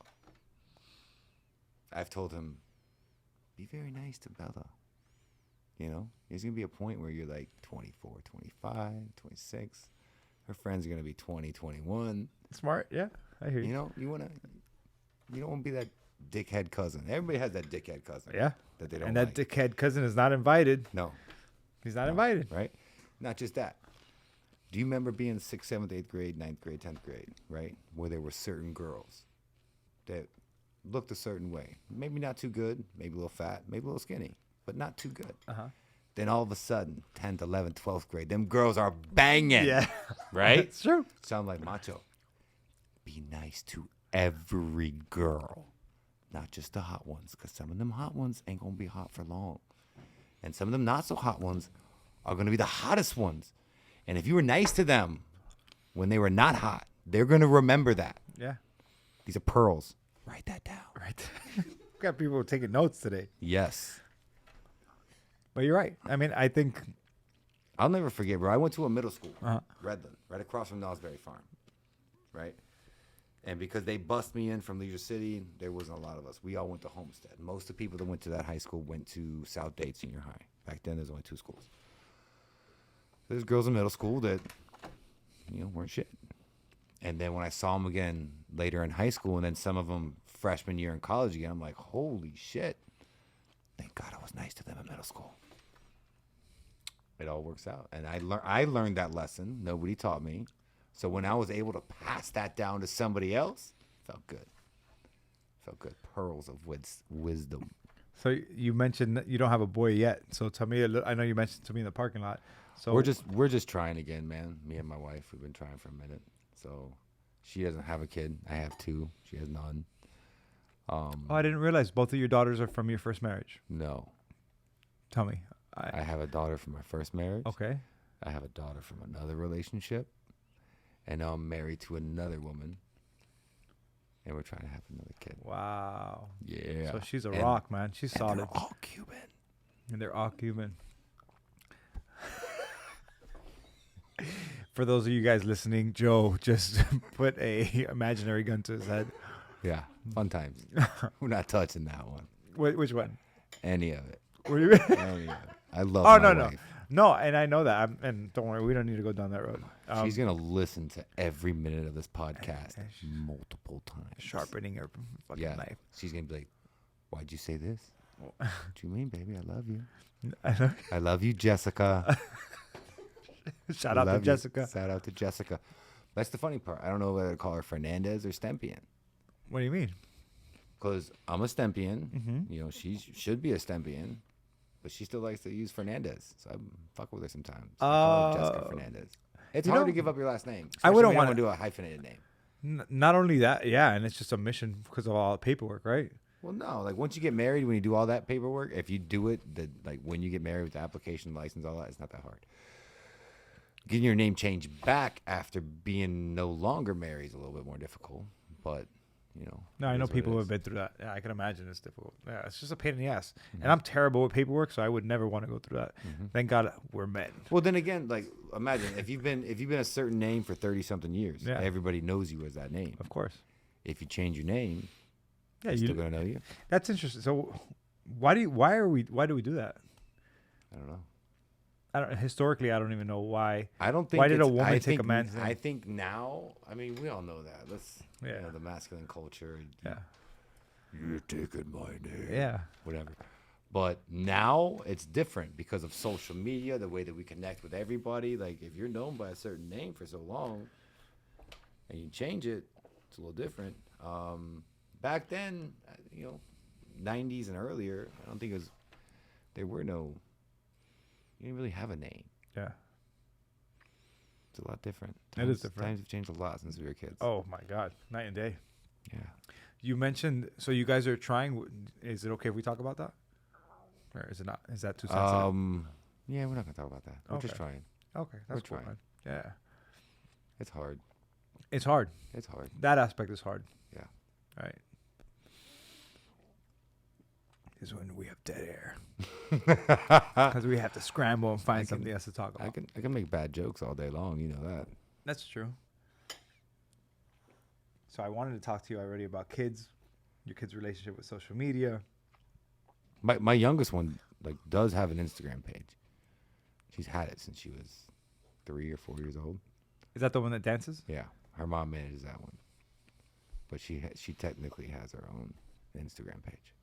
Gotcha. My 11-year-old, no. How do you guys balance work? I know that your wife is a realtor. Mm-hmm. Now she's a realtor. Yeah. How do you guys balance just taking care of the kids and work? Obviously, you work the mornings. I work every morning. Yeah. Every morning. I get 2 Sundays off a month. So even Saturday, I'm in there by 6:30, 7 o'clock. Sunday, 8, 9 o'clock. Thank God my wife's a realtor. Like, they have flexible hours. You're not going to, she can drive my daughter to school. She can do what she needs to do to help me out because I got to work. I got to pay the bills. My wife gets her money, and she gets money too. She's just not sharing it with me. Bro, this is good. I don't know whether I should keep asking questions because some couples separate their finances completely. Define separating their finances. Oh, she takes yours, but you can't take hers. Is that what you're saying? That's pretty much what I'm That's saying. Awesome. I like your strategy, Jess. Yes. I respect that a lot. She has a great strategy. Also, fuck this guy. Take his money. It's fine. It's all good. She helps out more ways, and more than money. You can't put a dollar amount on the stuff that she does. I couldn't do it without her. So I'm more than willing to do. How long were you a single father for?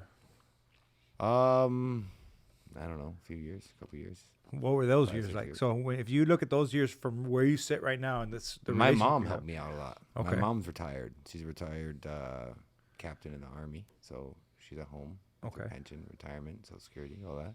Mm-hmm. So there was even a few times when I went through my divorce that I moved back in with my mom for a few years, and in your 30s, and you move into the room that you grew up in. Very humbling. Yeah. And to see where I was then and to see my house now. Wow.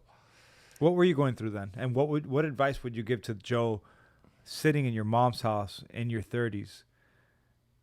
I don't know. What advice would you give him? I don't think I have to give him any advice, man. Like, I did it. I worked my ass off. So better. What advice would you give to somebody in your same situation? Somebody who's in their 30s. They're give back up, home. Man. Don't give up. Like, everybody, listen, thank God I had my mom as a safety net. Some people don't have their parents. Some people don't have anywhere to go. I can't imagine where they go. Like today, something happened. I could move back into my mom's house tomorrow. And I'd be happy and content with that. I love my mom. And she would be there for me. Not just you Cubans can do that. White people can move back home too. Love it. Like, just we tell people, listen, it's not the end of the world. Don't give up. I've seen way too much. The older you get, the more people you see die, right? Yep. When you're younger, you don't see a lot of people that die at your age. And when like your grandparents, your great grandparents, like when people 60, 70, 80 years old die, it's all right. I hate it, don't like it, but that's life. Yeah. But when I'm 44, about to be 45. Seeing a lot of people die now. We just had my first, the oldest grandchild from my grandparents, 51 years old. He just died. How did he pass away? Technically, COVID. All right. Are you saying on paper that it was labeled as COVID, or is it? I think it's a COVID death, but again, when you're diabetic, obese, when you have all of these Comorbidities. Yeah. All these different illnesses. all these different illnesses, you know what I'm saying? You're on disability. You're fucked up. Yeah. And then you die of COVID. Did you really die of COVID? It's arguable, That's right? arguable to me, right?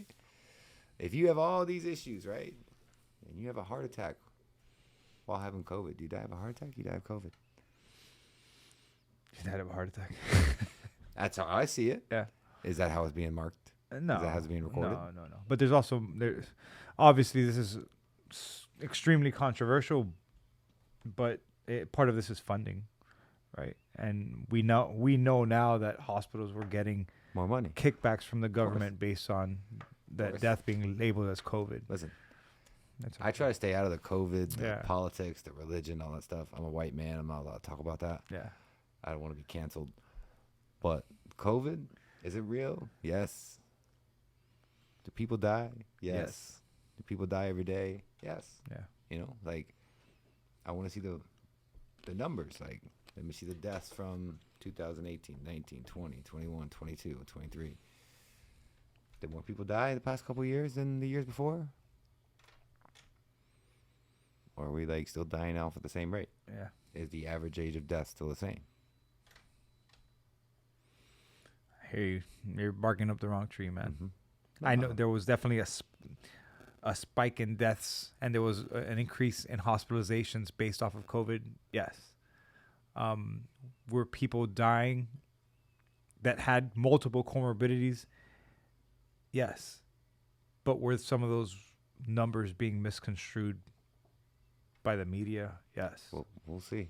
Sooner or later, somebody's going to be held accountable. I actually was trying to look the other day for whether or not suicide rates increased during COVID. And it was so weird that all the numbers, when you Google it right away, all were showing me 2019. Mm-hmm. And I was like, it took me a lot longer to get to 2020 and 2021. But the first numbers that flashed up when I looked it up were all 2019 and before. Mm-hmm. I look up any other statistic, rates of smoking, rates of anything, rates of heart disease. Gives you the most current year. It gives me the most current year. So why is this taking me to 2019? It's weird. It's weird. Well, I'll tell you what's weird is that I openly discuss like my opinions on whether it was mask wearing from the very beginning. I was like, this doesn't make sense. I've been working in the hospital throughout my life. If it's droplet precautions, you need to have a specific type of mask, an N95. It needs to be fitted to your face. Mm-hmm. It only has an expiration date on it. But then they're telling people to wear a cloth mask on their face. I would get on the trolley in Coral Gables, and the guy who's driving the bus is just enforcing the rules. And he got up to yell at me one day because I got on the bus without a mask. And I'm just like, these people are wearing rags on their face that aren't doing anything for them. Like, if you guys only knew. I wore those things every time I'm supposed to. I didn't want to rock the boat. Yeah. I don't believe in it, but if I got to wear a mask to come in, I'll wear a mask. to come in. But if I don't have to wear a mask to come in, I'm not going to be one of these assholes in Publix with their mask still on. Makes no sense. Yeah. And I respect a lot of the older people, especially that were fearful, because a lot of this was fear driven. So I don't think it's the fault of the actual people who are just following the rules or doing what they are committing the actions that they have led themselves to believe or that they were led to believe would keep them safe. Right. Mm. So I can't blame it on them. But I just think the narrative that was put out was still being put out. You see that sign back there? Wear a mask at all times. I got that. Found that on South Beach. You've seen the signs in front of our gyms, right? What did it say? Where it's like, you don't have to wear a mask. You're free to make your own choice here. We have those signs. Manny had them made up and put in every location. And I respect that. Yeah. A lot of gyms and gym owners were not just hurt. Their business was broken as a result. We weren't allowed to open for 3 months. Yeah. And then when we reopened, they wanted us to wear a mask. We didn't wear a mask. We ended up on Channel 6. I remember. Yeah.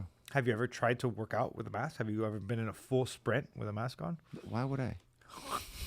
Why? It's why? We have people that still try, and they're gonna have it under their chin 90% of the time. What's the point of wearing it? Yeah. And again, I'm not here to fault them or like disrespect them at all. all. Everybody has their own choice. Yeah. But you can't force anything. But you can't force it. Yeah, we have people that wear their mask or try to wear a mask still to this day, and then we don't make fun of them. We accept them. Yeah, it's all good. Not my choice. But hey, there's a lot of things I don't do, but I don't judge people. But the crazy part is us having this conversation and sharing this opinion that we're openly discussing right now might get this banned from YouTube, or might get me shadow banned like I've been experiencing lately from Instagram. Really? What? It is crazy, Joe. That's why I don't really touch on that stuff. Like I don't. Joe, it's hurt me. No, I have a lot of people. I have other few friends that have social media, and they've all posted the same thing about being shadow banned, and they can show their numbers. You guys can pay for the analytics. You can see who you're reaching. Yeah. You can see all that stuff, and all of a sudden it stops. It's crazy. You get more followers, yet you get less interaction. Joe, I've tripled my followers in the last 4 months. Tripled. And I have my visibility has decreased like threefold. Yeah, I never, fivefold. Your AMP mental health never comes up on my feed. I have to go to your page and look for it to interact. Never pops up on my page. Yours thing doesn't really even pop up that much. No, it stopped recently. But I go and I check up on all my friends, man. Do me a favor. You have your phone? Do me a favor. Open Instagram for me. No, yeah. And just go to search and then look for my handle is Dr. Adrian Mesa, Dr. Adrian Mesa. Just put Dr. Adrian Mesa and tell me when my name actually pops up, because it's so interesting to me. Turn my phone back on. Oh, you turned it off? Yeah, bro. I respect the show. Oh, this is serious. Listen, man. There's nothing worse than a phone going off when it's not supposed to, right? That's true.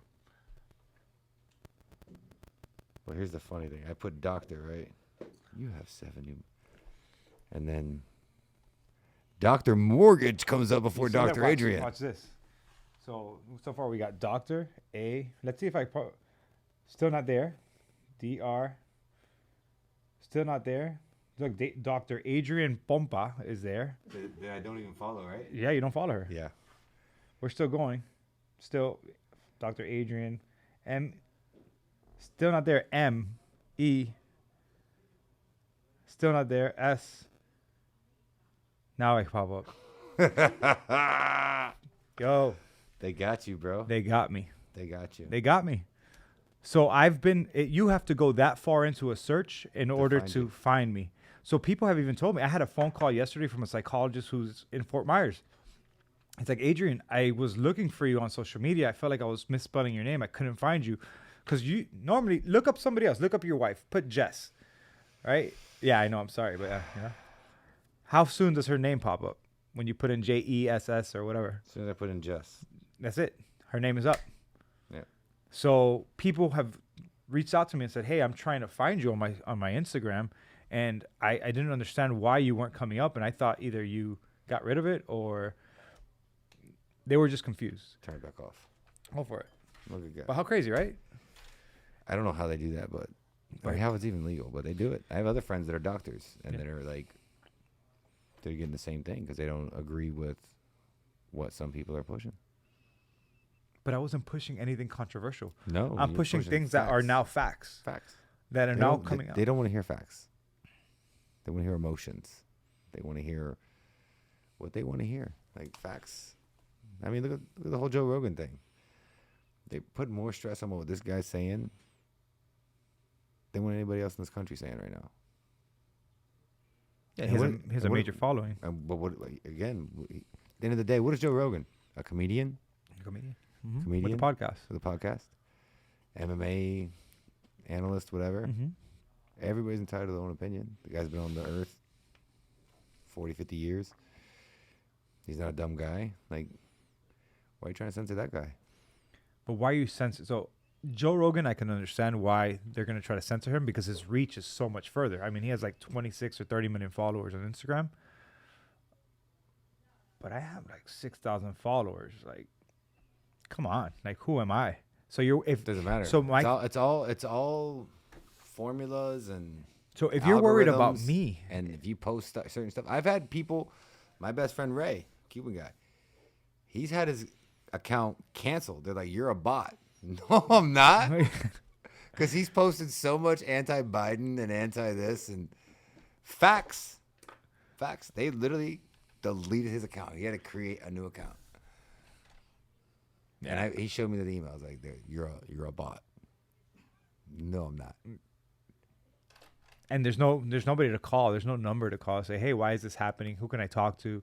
I mean, if you know the right people, you can speak to people at Instagram. You can reach out to them. You can tell me who to call because I don't know who to call. I'm not that well connected, but I know people that are. All right.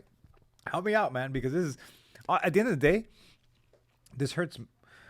The main message I try to put out as a provider, as a mental health provider, is to help people from a mental health perspective, to teach them to get an outlet, to reach out for help, to find a sense of community.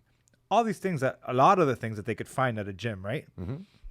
A gym, and I've said this before, a gym, a Bible study, a church, what do you call it? Like some sort of martial arts place. Yeah, sports, like activities. Dancing. I don't care.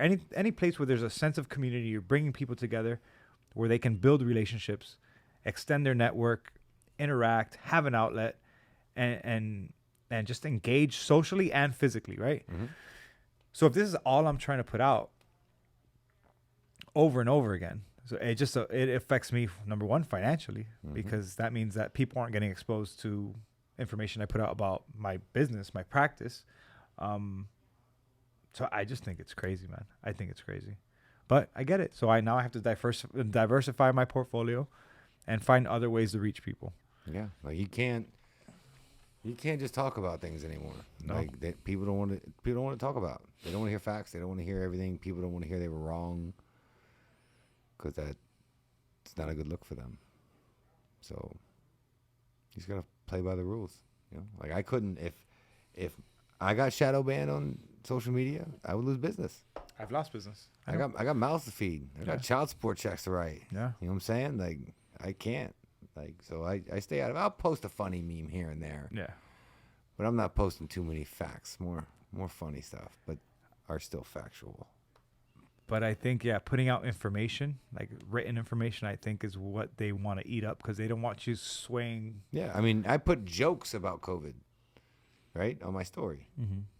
And it still gets flagged for this is COVID information. Click on here and this is false. Yeah, I bet no you. Shit, it's a joke. Yeah, when we post this on social media, I bet you it's going to come up with a little banner underneath giving a warning. Crazy. Seriously? Yeah, of course. Somebody's going to like listen to it an hour into it and be like, they were talking about COVID. Yeah. Once you say COVID, I'm sure it has a trigger in the algorithm, and I'm sure a flag is going to pop up.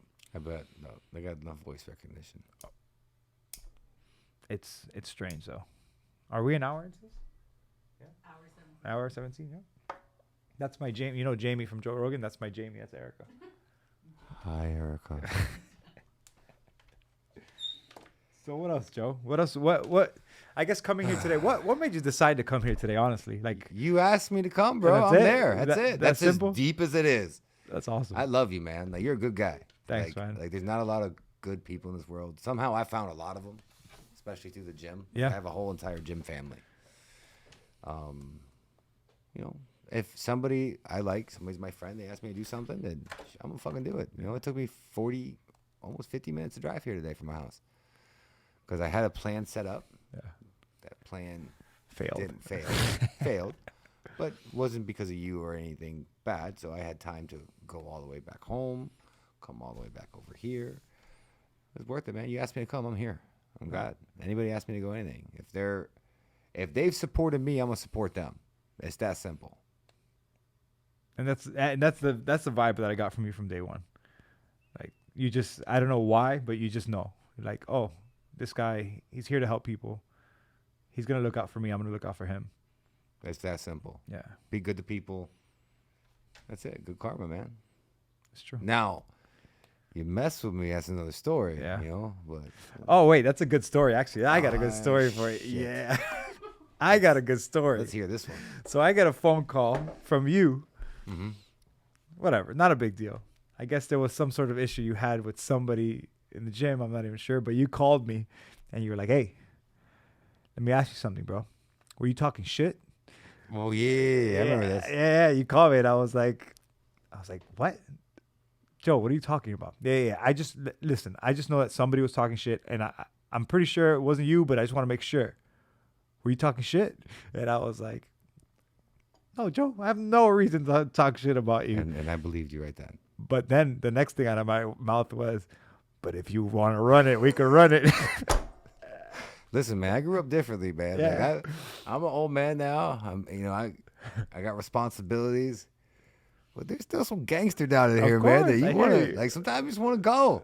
Yeah. And if like seriously, like back in what the 1800s, you can still legally duel somebody in the fucking street. Why can't we throw some hands in 2022? Sometimes- Sign a waiver, some shit. And let's get boxing And let's gloves. go. And just Boxing gloves? oh no, you want to go raw? I got 2 kids, bro. Raw. Raw dog. All right? I would just go with gloves, bro. Just make it. I'm not an MMA expert. I think I got good hands, so I would rather just box it out. I'm not trying to have somebody. What if you're a jujitsu expert and you freaking snap my arm? I would bite his dick off. I don't care. All right? Listen, there's no rules in fighting, okay? Oh, that's there's why. There's no rules. So I don't want it to be a fight. I want it to be a boxing match. Nah. If we fighting, we fighting. Well, then we're not gonna fight, Joe. I thought we were gonna have a If you boxing want to match. box, I would box you. Okay? If All you right, want to cool. box. If All you want right. to get something off your chest. If you have 4 gloves around here and you want to get it right now, I'm down. No, we don't have room in All here. right. I don't want to break shit. This stuff But at is the end of the expensive. day, like, listen, I'm calm. I'm collected. I listen to country music when I drive instead of gangster rap now, just to relax. But there's still an animal in here, and people don't realize that until sometimes, like, when you're so nice, and then some people want to push your button. Sometimes, like, hey, still a G, bro. Yeah. I will fuck you up. Are you threatening me right now, bro? No, bro. That's just what I whisper to dudes' ears sometimes. So you want whoever's listening, Joe will fuck you up. Yeah, like, listen, I learned this shit a long time ago, right? If you have a problem with somebody, you got to do something. You can do it. You got to say something to somebody, say it. Yeah. But don't let anybody hear you. Don't let anybody see you.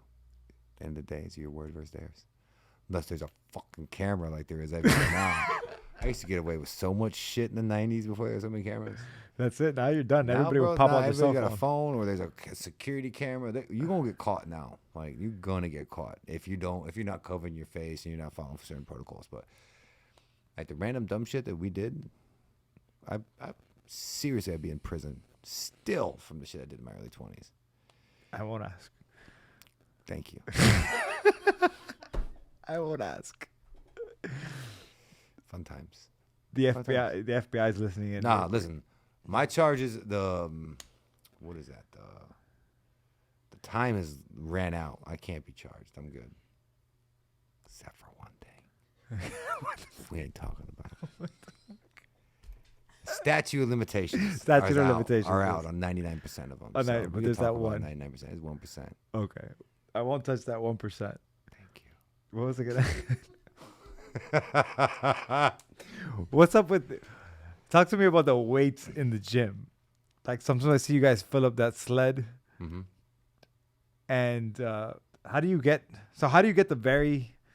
Okay, in every gym, Mm-hmm. there's people that come in, they work hard, Mhm. they come, they ready to work, and you see that those people get results, right? And they get better. What do you say to those people who you got to give them credit for just coming out, but the effort isn't there and they're still expecting results? Listen, there's a mix of everything, Yeah. and there's so much more into play, from genetics, Of course. your age, your diet, your work ethic. There's so many factors in this. Yeah. Because I've been doing this a while now. I've had people with me 10 years plus, still coming to me 10 years plus, and they look maybe the same or even worse from day one, because they don't change their diet. They don't stop drinking. They don't stop eating. They put in the work for an hour. It's the other 23 hours that really makes the biggest impact. So I tell people, look, you want results? I got you an hour. I'm going to give you that work in an hour. But the other 23 hours a day is up to you, right? Drink some water, eat healthy. It's an easy formula. Burn more calories than you bring in, you're going to lose weight. If you want to gain muscle, it's a different formula. But it's no secret. And you can't lie to yourself. I mean, you can lie to yourself all day long, but you can't lie to me. And that's why I catch a lot of these people. I'm doing this and I'm doing that. I'm not getting results. And I screenshot their story. Where were you yesterday? Did you sleep this weekend? Because I saw you at Live. I saw you at the beach. I seen you drinking for 48 hours straight. You ain't lying to nobody but yourself. Yeah. But a lot of people are like that. A lot of people like that. They say, "Oh, I've been on a strict diet," but then you go out and you hang out, or they And take they've been eating M&Ms the whole podcast. I've been eating the berries, bro. These are quieter on the mic, so. It's cool, man. It's really cool what you guys have going on at Legacy in general. It's fun. I want to tell you that I'm a fan. I mean, I've been a member for, I don't know, like almost 4 years, I think. I'm a believer in the formula. I'm a believer in the sense of community it brings. That's what it brings, man. Like it's the sense of family, and you'll see it. Like you literally have people that they work out of your gym, but you hang out with them outside of the gym too. Yeah. You know, like Actually, I got a neighbor that goes to the gym. and I'll tell you, I don't, because you work for the gym, so it's different. I have one employee here that I met at the gym, right? Maria Paula actually met her boyfriend, and he's the one who introduced her fiance, or her husband now. You see that? My best friend right now, Alex, he was working here, and now he's working as a trainer on his own. But there's a lot of connections that I've made through that gym. I have patients that I've seen from the gym. Man, I've made so many connections over the years. Yeah. Like, and not just down here, man. Like, all over the world. It's crazy. Yeah. Like, you meet people here, they move, you stay in contact with them because it's so easy to stay in contact with social media. Then they share your stuff over there, wherever Yeah. they are. Yeah. Like, and you know, when we were doing the Instagram Live during quarantine, I drove my ass to work every day. You know, I brought my wife with me almost every day, but she didn't come some days, and I had to do it myself. Hate her. Brought my daughter sometimes, right? And we would go live every day at 6 a.m. Every day. And then people would share it. People would post about it. And then next thing you know, you had people down here. But then I got people in Mexico, people in Switzerland, people in Norway, people in Canada. Yeah. And then all over the country, all watching my workouts because everybody's stuck in the house. And they were looking for something else. Because, listen, there's 1 million trainers out there. Fuck that. There's 2 million trainers out there. Not only do I train you, I entertain you at the same time. I agree. So I make jokes. I can try to keep a smile on your face while we're pushing you to your limits. And people want to see that. People wanted to hear that. Like, I was getting like messages from people everywhere. Like, thank you. I lost 20 pounds during the quarantine. Shit. Were you broke? Were you not eating? What's going on? You come to my house. Because I was eating. Yeah. Right?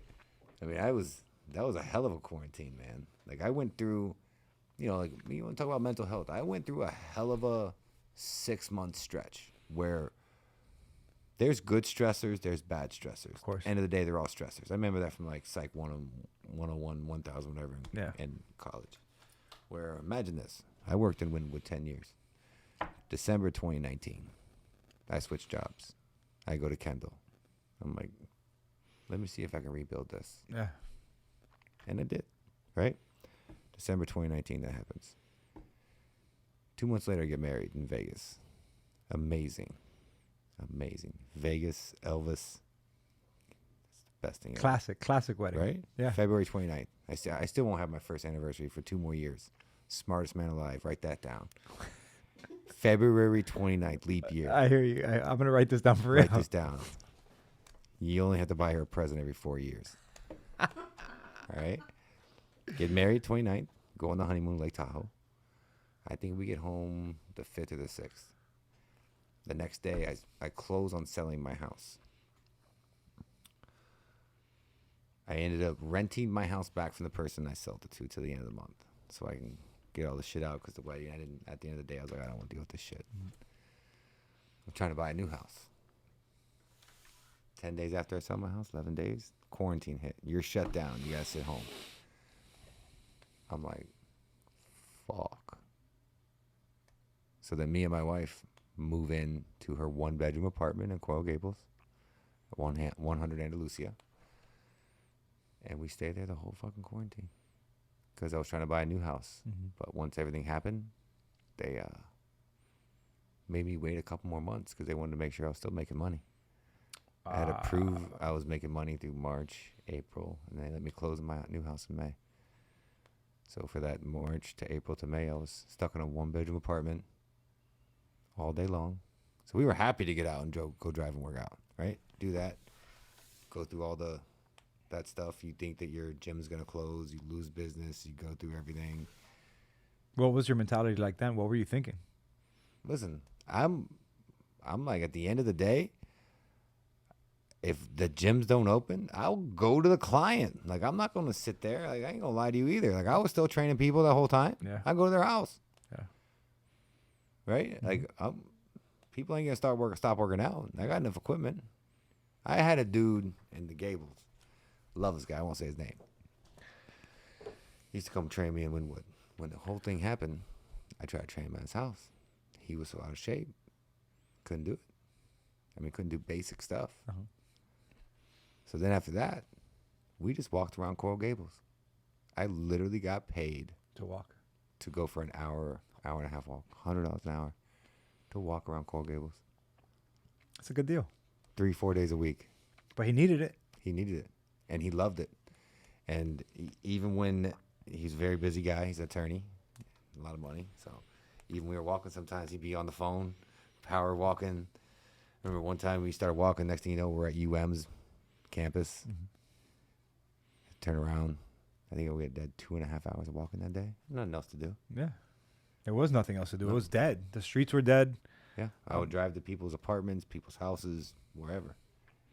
And then we got PPP money too. So, I made more money during the lockdown than I did before the lockdown. Good. Because I wasn't going to sit there and wait on the government to do anything. Yeah. Worst comes to worst, I get some equipment and, all right, well, I'm a traveling fucking trainer now. When we get open back up the gyms, we'll go back to work. But I'm not going to sit there and wait on somebody to hand me something. I'm going to go out and get it. Of course. Yeah, I think it was a strange time for everybody. Super strange, man. Were you afraid at all in No. terms of the gym shutting down? You were just going to figure it out. I'll figure it out, man. Like, at the end of the day, I'm a trainer. I could train you anywhere. I don't have to have my gym. Yeah. I would have got people in a park outside if that's what it came down to. Of course. Because that's what we even did. I think we reopened the gyms in, was it June? But the month even before that, we were doing workouts in front of our gym 4 times a day. So was Peyton actually in the Yeah. Gables. And not only that, they tried to go to a local park to They do shut it. that down. Yeah. And they shut it down. And then the inspectors were showing up at that time. Yeah. I remember once P let me into where I was like, dude, I need to work out at the gym. He's like, all right, come through. There's like 3 or 4 people in here. So I went through and literally the cops showed up. Yeah. Well, they had. So he's like, hey, we can't do this anymore. Coral Gables was a little bit different too because they have their own police department. They're really, and you guys are in a primetime spot there. We were kind of tucked away in Kendall. And a lot of times we keep our eyes peeled. And when we saw them inspectors walking up, we'd throw some masks on. We didn't want to deal with them. Yeah. Or I would talk to, it was a different inspector every time. Oh, I'm sorry. Our attorney said that we don't have to wear, we have to wear them inside. We have to wear them inside and then outside. And he'd be like, oh, no. Just put your mask. And then we put the mask on and they wouldn't afford us. It's weird. Weird times. Super weird. That's when I saw the control that a government can really impose on a private business. Because I was under the impression, like, we're inside of these 4 walls.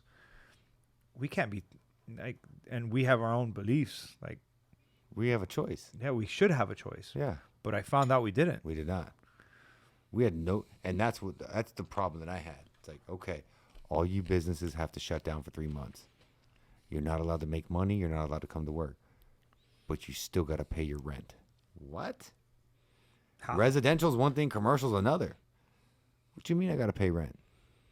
I'm not allowed to be open. I don't care. You got to pay rent. It's not in the lease. And that's where shit got real weird. And that's where I was like, this just does not make any sense at all. And the government wasn't stepping in to help businesses. They were stepping in to help people. You couldn't be evicted from your home. You can be evicted from your business real quick. They come in there and change the locks, keep all your shit. And there was a big movement down here in South Florida, right? Because I know there was not only Manning and Legacy as a company, but there was multiple gyms that came together and were like, guys, what are we doing here? Mm-hmm. Like, we need to come together so that these people realize that we're gonna be open.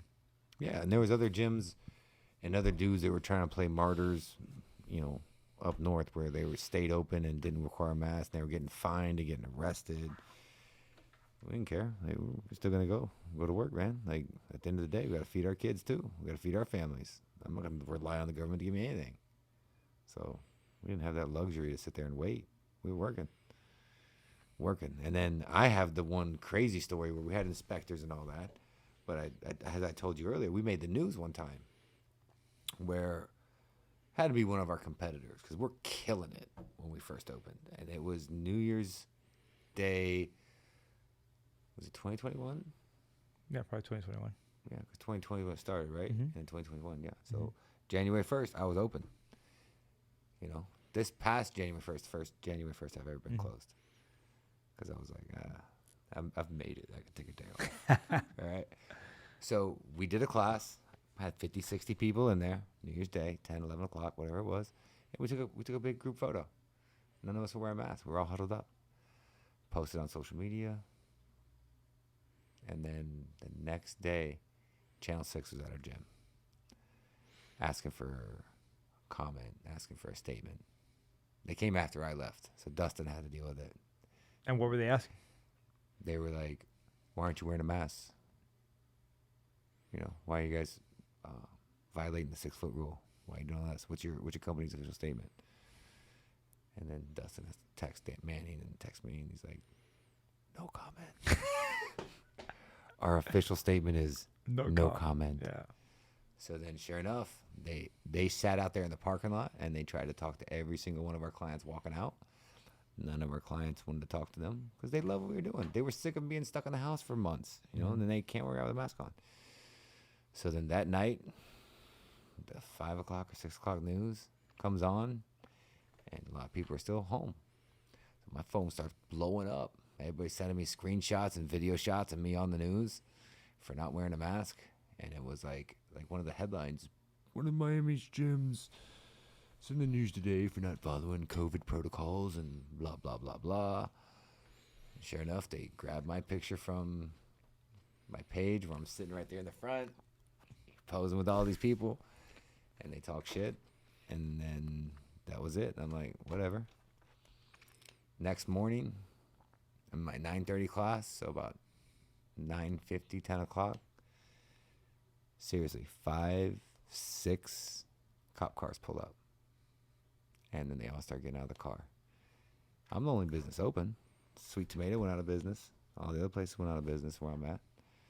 I know they're coming to me. Blue Martini's on the other side of me. They're not open yet. So, all right, I'm going to go meet these motherfuckers outside. And I go out there and talk to them. They were cool, and I was cool with them, not aggressive. There's no point of being aggressive. Of course not. You're never going to win. Yeah. So I'm like, how you doing, sir? Why are you here? He's like, I heard you guys weren't wearing masks. And I gave him that same bullshit story. Well, our attorney said that we don't have to wear them. You know? Like, DeSantis said we don't have to wear them. We have to wear them in. We have to wear them out. But while we're working out, as long as we keep our social distance, we ain't have to wear them. And he said straight from his mouth, the mayor says you have to wear them. If I have to come back here, I'm going to shut you down for a month, and I'm going to take you to jail. The cop said that to me. So I'm like, oh, I'm sorry, there's disagreement. And I made everybody put on the mask. I put on my mask. Keep it moving. Thank you, sir. Keep it moving. As soon as we got out of the parking lot, we took our masks off, back to business. Never showed back up again. They were just delivering a message from the mayor. I got to find that video. That sounds like a good Throwback Thursday video. That is a good Throwback Thursday video. Maybe a Flashback Friday video. But I'll throw it up there. I got it. I got a bunch of screenshots and video shots of that day. Just bizarre. Mm-hmm. And it was, at the end of the day, if we'd have been preaching health, fuck the vaccines. If they work, they don't work, whatever. If we were preaching health since March 2020, almost 2 years ago, could have made a lot more people more healthy by now, right? Definitely. 2 years. 2 years, enough time to get healthy. It's a time to make some drastic improvements, bro. We'd have banned McDonald's, all the fast food, all the bullshit, sodas, cigarettes, alcohols, certain things that make you unhealthy. We could have been there. And if you're healthy, you have a better chance of surviving. These are facts. Facts. These aren't my opinions. These are facts. Yeah. Just like me. I'm not vaccinated and I've never had the Rona. I've been exposed to hundreds of people. I've been in close proximity speaking to somebody. And they're like, I got Rona. Yesterday I got tested. All right, I got tested. Nothing. My daughter had Rona. And her mom has a newborn. My wife was feeling bad. She wanted to get tested. My daughter went with her because she had her at the house that day. 2-3 days before Christmas, they go get tested. Both negative on the rapid test. They get the PCR test a day later. My wife still doesn't have it, but guess what? My 11-year-old daughter has it. Everybody starts freaking out. And I'm like, calm down. Calm down. I went and got my daughter back from her mom. I just dropped her off the night before. Brought her to my house. She's sat there for 10 days. Not a single symptom. Not a headache, not a cough, nothing. Did I get Rona? No. Did I get checked for antibodies? Yes. Still didn't get it. I wasn't even asymptomatic. I have not got the Rona. And I find that crazy. Unless I have this super immune system, which I probably do. Because I drank most of my water from a garden hose in Homestead until I was 18. Come on. Swear to God. What do you Swear mean? to God. What do you mean? How did you drink water growing up? A water fountain, a glass of water from maybe the. Well, bro, I had a half-court basketball court in front of my house at all times. Always people over there playing. Garden hose. Everybody's going to the garden hose. Everybody's going to the garden hose. You have to let it run a little bit so it's not so hot. Drink it. All right? What do you mean? Bottled water? No, bottled. Sorry, we did have bottled water. We had one of those big 5-gallon Zephyr Hill bottles. Oh, I back used to in the have one day. of those when I was little. Yeah, in Yeah. my house. I have one of those now in the office, but I had one in my house. Yeah, I had one of those in, that might have been high school. But still, nothing like the garden hose. Because when you have all them people outside, you ain't coming in this house. Yeah, all sweaty and shit. No, you're not coming in my house. You ain't coming in my house. My mom would be pissed if a bunch of kids try to walk in my house. I just Nobody's- mopped the floor. Nobody will let my house. You in the hood, they going to steal from you. That's true, They too. ain't coming. Like, you have your friends you can come in, to spend the night that are good. But just because you can come play in my front yard don't mean you can come in my house. I hear you. Garden hose. Garden hose. And then swimming in the canals. Right? Like I mean, I don't know how true any of this is, whether or not it helped to build. I'm sure it has helped build your Listen, immune system. If there's anything that's the helped build your immune canals, system, the canals that we grew up in, like we would go fishing and we go swimming in there. Yeah. Right? Fast forward to an adult. There's shit and feces in that water. We were swimming in it, drinking it, loving it. Oh, playing in the dirt. Like, you build your immune system. Now the kids today, you can't touch them unless you put hand sanitizer on. They're not exposed to anything. It's a different animal. I'm worried about that. I mean, my daughter's had plexiglass around her, only the front. Mind you, none of this makes sense. She has a plexiglass in the front of her desk. It's because Corona can't hit you from the back. Can't do it. Science. Science. They just recently allowed them to not wear masks anymore. What kind of school she go to? Public She's a school or private charter school. Private She's a school. private school. Yeah, they make their own rules, though. That's Well, your choice to send her there. But you can't. Why in public school do they wear masks still? Mm-mm. Oh, okay, good. And charter schools this year, they gave them the choice from day one this year. They gave her a choice if you had already gotten vaccinated.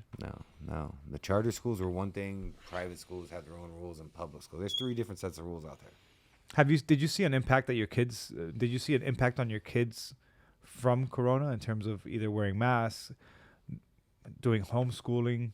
My daughter did homeschool till this year. Like, she did. 4th grade was the year that ended off in Rona. Fifth grade, she wanted to stay home, and most of her class did, and she still got straight A's. Did great. All the kids that went into school in 5th grade, they all got Corona within a couple weeks, and they got over it. And then she's like, 6th grade, middle school, I want to go back to school. So she went back to school. Nothing changed. Like, the kids are so much more technical, advanced, and my daughter has an iPhone, iPad, MacBook, and another computer. So, like, she can just have friends on different screens, and they've been talking like that, and they're comfortable with that. It's a new age thing. That was something that I saw that was really cool with my daughter. Was their teachers didn't tell them to do this, but they all had 2 screens up. One was their computer, their laptop. For school, and then they had their other one. Then they had a group one for 2 reasons. One is they would all do their work together. So they had just work assignments, and they were all doing it together. And I was like, wow, this is actually pretty cool. Like They figured that out. they figured out, and nobody told them, hey, this is the way to do it. No, they were like, yo, let's connect on Zoom over here. We'll start a chat room over here. We'll get our work done. We'll submit it together, and we're good. Yep. That was pretty cool. Because, like you said, kids are, their brains they have what's called neuroplasticity. Their brains can adjust real quick. Us, we're stuck in our ways. Like remember, like my 5-year-old daughter thinks everything's a touch screen now. You know what I'm saying? Like they're brought up where, everything you can touch everything. Yeah. I remember 8-tracks and records. I didn't have 8-tracks. Records I know, but I never had an 8-track. I had cassettes. 8-track, buddy.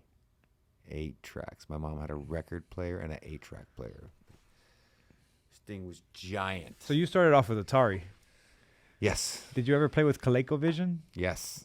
And then did you play Nintendo? Of course. And then did you go Super Nintendo or Sega Genesis? I had both. You had both? Oh, you were rich, bro. What are you talking about? You're poor. No, I worked for it, man. Oh, what were you doing work back then? Wash cars, cut grass, do Hustling. shit like that. Hustling, man. Like we would like drag the lawnmower around the neighborhood, right? And you would see somebody with long grass, knock on the door.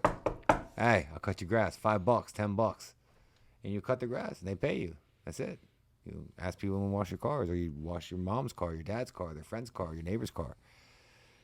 There's always ways to make money if you want to go out and work for it. So I don't want to hear shit. What gave you that work ethic? I don't know, man. I hadn't had no money. Had to make money. Necessity, right? Yeah. I mean, it was either that or steal, and we did a little bit of that too. So how do you... But you can't steal money. You can only steal things. So now your kids are growing up in a very different life from what you grew up in. So how do you Yeah. instill that same sense of discipline and hard work in them? They don't have the same. It's not the same. I mean, my daughter works... both my daughters work hard. Yeah. But not because they've ever seen anybody struggle or know what it's like not to have pretty much everything you want. It's different. Like, I feel like it's, when you start a certain way, like you try to do better than your parents. Of course. Right? And then you try to do better than your parents. Yeah. But at some point, you can't top what somebody does. And then it comes back down. And then you see where it goes from there. If it goes back up or continues to fall. Because it's got to peak somewhere. My wife has like a billionaire in the family. Sorry. Yeah. Bro. His kids ain't going to do that again. Like it's hard. Yeah.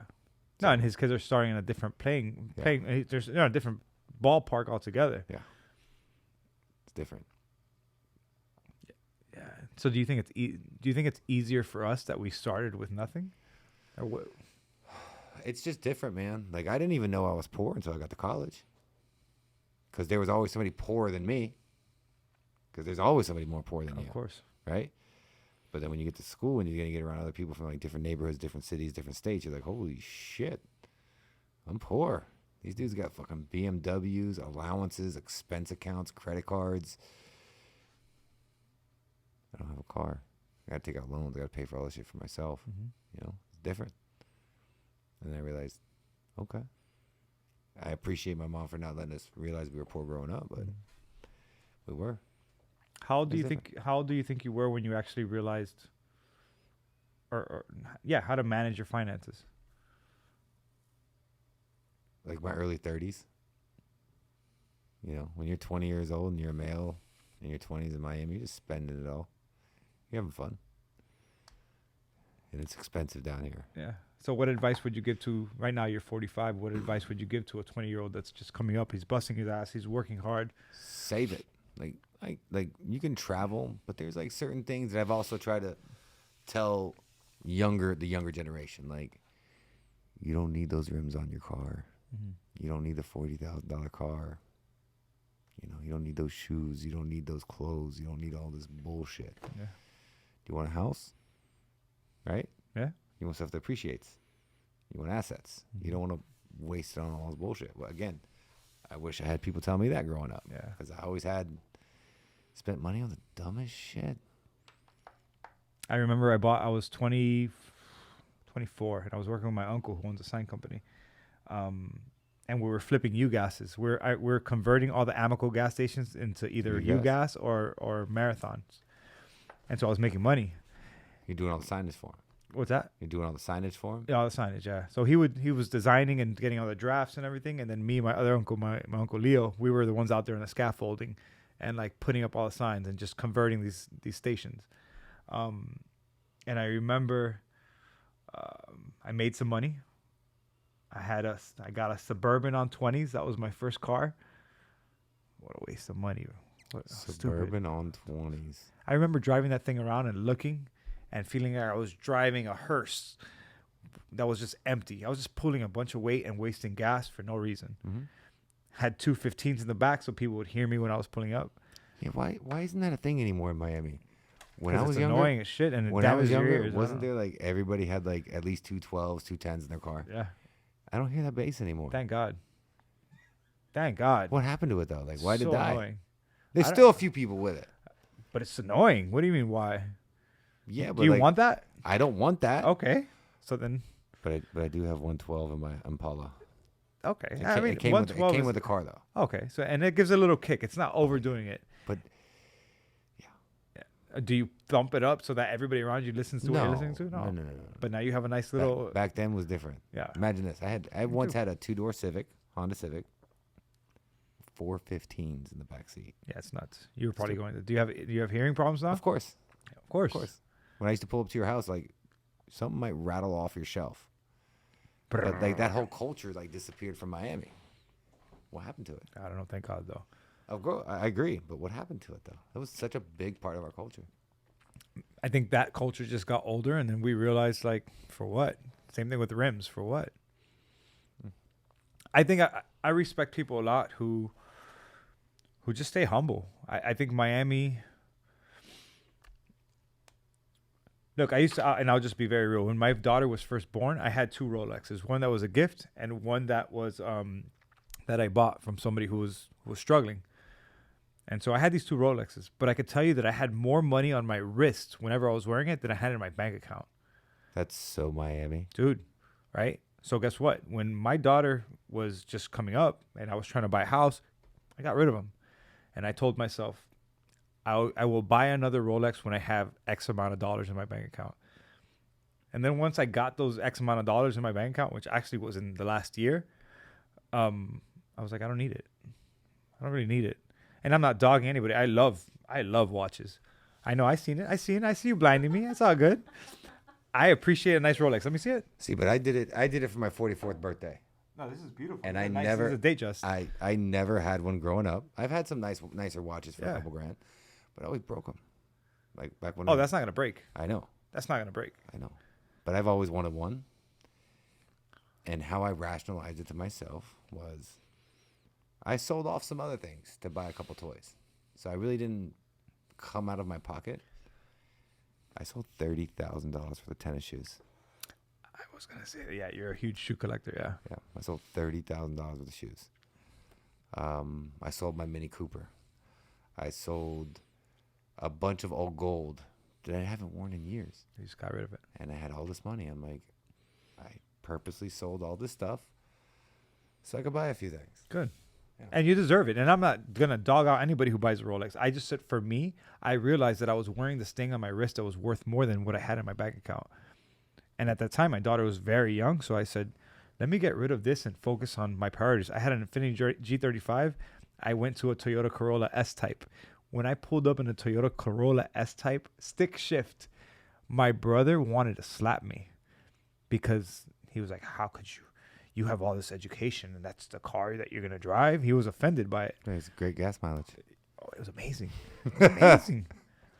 So I just think that if there was any advice I would give to a 20-year-old kid, would be exactly what you were saying, is buy assets, invest your but money. have some fun too. Yeah, like for sure. travel, have fun. The But loans. There's a lot of like the material things you don't need. The You don't need. materialistic stuff. You don't. My dad always told me this, and I feel that it's something I've lived by. He would say, never hesitate to spend money in order to create memories. So never That's hesitate great. to Great spend money words. in order to create memories. And I remember when I started taking out loans for school, I spent it on traveling. So a lot of the loans that I owed were trips. I knew exactly where those trips went, or where that money went. I went to money the well Dominican spent. Republic. I went to Chile. I studied abroad in Chile. Like cool shit that you can never take away from me, And you can't put a price on that. and you can't put a price on it. Good times. Yeah. So Don't you wish you were young again? no, man. Actually, right now at this stage in my life, today where I sit in front of you, Joe, this is probably the happiest I've been in my life. That's amazing. I'm I'm pretty happy, but like, there's different kind of happies though. You know, like This- when you're young, you're so happy because you just don't know any better. yeah. And then 30s are a little different, and then when you get into your 40s, you're like, some people are happy, some people are not. Yeah. I just Luckily, I'm feel happy. I feel like I have lived experience up to this point. I'm 38. I'm still in good shape. Wait till 40, that check engine light comes on. Oh, and come it on. never goes People off. look. People have been telling me that. People have been telling me that for a long time. Never. I'm gonna. But guess what? Do you stop working? No, No, you still going. You just keep going. you have no choice. I have no choice. Yeah. So I'm not gonna. I know that my performance is going to decrease, but it doesn't mean that my output is gonna stop. The performance decreases, but some people can't handle that. You know, I'm okay with it. you say that now because you haven't gone through it. You're like, it's all hypothetical in your head. It's not- all what if. I've seen it, Joe. I have a torn pec, bro. Like I've seen how my body can break down over time. It gets worse. It's fine, and I accept that because I'm human, and I know that this is. It was hard to accept. Like, it's hard. Do you think that's for a man or just in general? It's bad for women too. I mean, they jump on that plastic surgery, the Botox, all that shit. They don't want to. They don't accept getting old. Fucking Spanx. Fuck you, Spanx.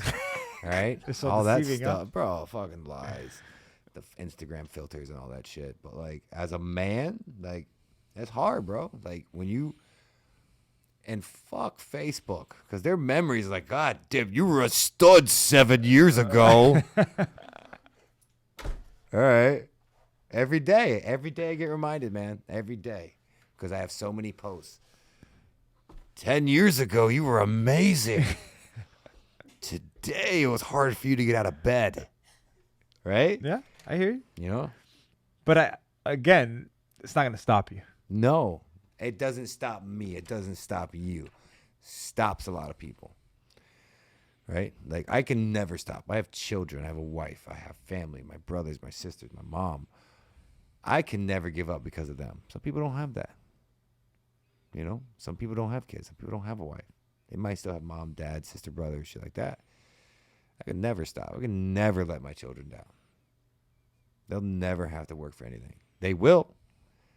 I'm going to send them to school. I'm going to do all the things my parents never did for me. I'm going to do better. But I can never give up. No matter how hard it gets, fucking the sun's going to go down. The shit's going to come up the next day, and you got to go do it. That's it. It's that simple. People make it way too complicated. You want to talk about depression? Everybody gets depressed. Everybody. I've been depressed. You've been depressed. Sure, you've been depressed at some time. Just how you deal with it, man. People want a magic pill. It's not a magic pill. Got to get up and go. I have anxiety. I have depression still. Some days I don't want to get out of bed. Sometimes I go home at 12 o'clock in the afternoon. I don't want to get back out of bed. Thank God I have kids, a dog, and a wife. They're going to force me to get out of bed. I got to wake up tomorrow. I got to go to work. I don't have the luxury of like, who the fuck would I call and be like, hey, I'm sick? Who's going to come to work for me? Nobody. Nobody. Never called anybody. I've had tragic things happen in my life. I've still showed up to work. Is that Opened healthy? up the gym. It's commitment. I know what I have to do. I've had it where I've got to work and I should be at the hospital with somebody. But I'm like, I got to go to the gym. I got to open up and let's see how soon I can get somebody here to help me out. Okay. And people always help out because we're a family. But still, I was at the gym to open it up. That's how committed I am to my work, my lifestyle.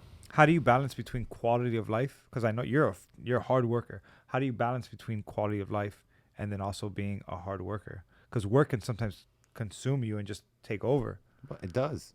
But I don't even know how to take a day off at this point. Last vacation I took, when do you think it was? 2 years ago, before COVID. No, we got married about 2 years ago. Okay. Right? That was right before COVID, Yeah. Vegas, Lake Tahoe. And then December 2020, we went to California to see my wife's family and go to a birthday party for like 3 or 4 days. That's it. And back to work. Back to work. I'm sure I'll have to take a day off here and there to go to like my daughter's dance recitals and dance competitions and stuff like this summer. But I get anxiety when I go on vacation. So you're one of those people who's on vacation, you're itching to get back to work. Is it just the structure? What is it? When you've been working so long. Like I made that commitment years ago where I'm like, I'm going to work every day. And I'm going to let you know I'm working every day. And you're not going to outwork me. Nobody will outwork me. I will not say anybody will work harder than me. Will I admit some people work as hard as me? Of course. I'm not the best. But I'm not going to admit anybody being better than me. Period. And anything that I do. Because I go for it and I go hard and I'm committed. And I've been doing it so long. I have the track record. Yeah, you definitely have the track record. Pull up my stats. Pull up my card. No, and I know you wear that like a badge of honor. Yeah. But I guess my argument to that is that I think some people do need a break sometimes. I think people. Yeah, of course. Some people need a break. I'm not one of them people though. Cool.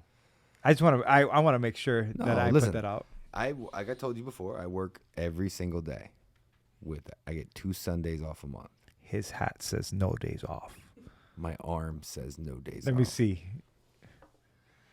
Oh, you got a tat. I've had that for like 9 years. No, I did not know you have a legacy tat. Yeah.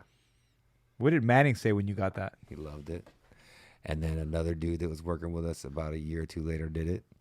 And then got fired. A month later? He did no days off and had pit bulls on the, what was it, the O and the A? And he did a little different right on his bicep. He's fired him in a month. Still got no days off on his bicep, though. That's funny, bro. That's, I don't even think Manning has no days off on him. Well, I mean, I again, I don't know Manning at all, but I respect what he's built. I think it's... And we're not done, man. Like, we got a lot to go. And that's what's so amazing by him is that he does what I could never do, and I do what he doesn't do, right? Like, I'm in the trenches. I'm teaching classes. I'm trying to reach people. Manny's expanded our business. Like, he's taking it to levels. He's designing the gyms, the clothes. He does it all. And he's very aggressive and very confident and very good at what he does. And I'm thankful for him every day. I would never be where I am today without that guy. Never. And then sooner or later, we're going to sell this thing.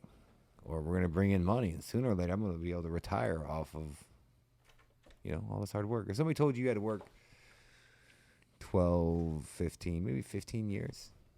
But you had to work your ass off for 15 years. Maybe 20 years. Mm-hmm. And then you're set the rest of your life. Would you do it? Of course. Okay. But I think with me, I'll be looking for the next thing too.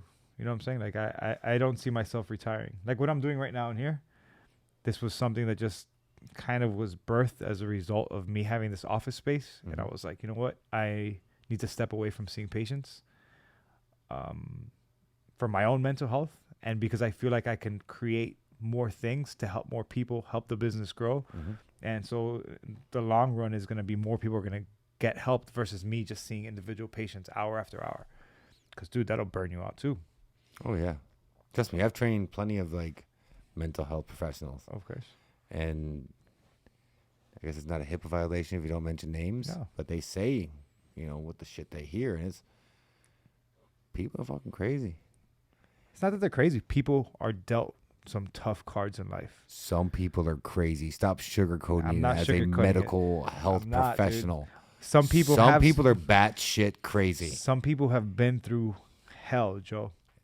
Some people. You show me the person that you call quote unquote crazy, and I guarantee if we can rewind, if we can use, I was gonna say TiVo, but people won't know what TiVo is. If I could rewind their life, DVR. If I could use a DVR, these people that you call crazy, if I can rewind their life and play it back to you, and you can look at their childhood and look at these significant events, then you'd probably.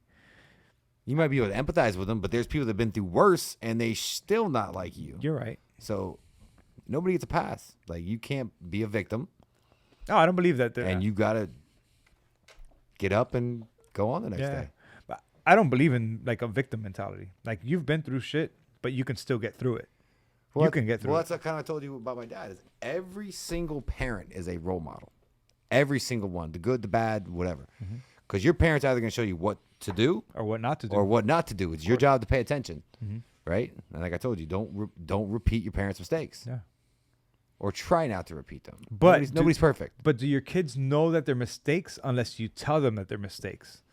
I tell my, so I'm quick to tell my daughter this. I fucked up here, and I need to fix that. But I want her to recognize that I'm not perfect. I want her to recognize that Dad's not perfect, and Dad still has to improve on certain things. My daughters think I'm perfect. Yeah, right. And I'm going to keep it that way for now. All right? Until I have that sex talk with them and it's all ruined. It's all over. It's all over. Because from Dad's there. gonna crumble. I think my dad's weird now. He's talking about vaginas and stuff. Your girls are gonna be like, "What's happening? Why did Dad just show up and start talking to me? Do you know about sex?" Why did Dad walk in with a naked Ken and Barbie? It got really weird. He's bending over Barbie. Ken doesn't have a penis. It's great. Oh man, this is awesome, man. But yeah, like I was saying, like this is the happiest I've been in my life. That's great. Just I'm happy for you. because it's I'm very happy too. yeah. Yeah, I mean, I'm happy. There's good times, there's bad times. It was rough for a little while, like I said, the whole COVID thing. But good stressors, bad stressors, got through it. And what people don't believe is like I didn't work out for like over a year. I went to work every day, never missed a day of work. But between everything I was dealing with physically, mentally, all that shit, didn't work out. You just checked out. Checked out from working out. No, I understand. You know, and it's happened a few times. Like I worked out 7-8 years straight, like hardcore. Because like I told you, I thought I was gonna go somewhere, and you didn't want to be 155 pounds in prison. So I worked out, and then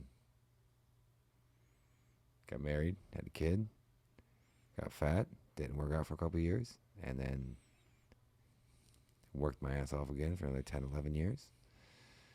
And then just lost that hunger, that desire. I mean, I was successful.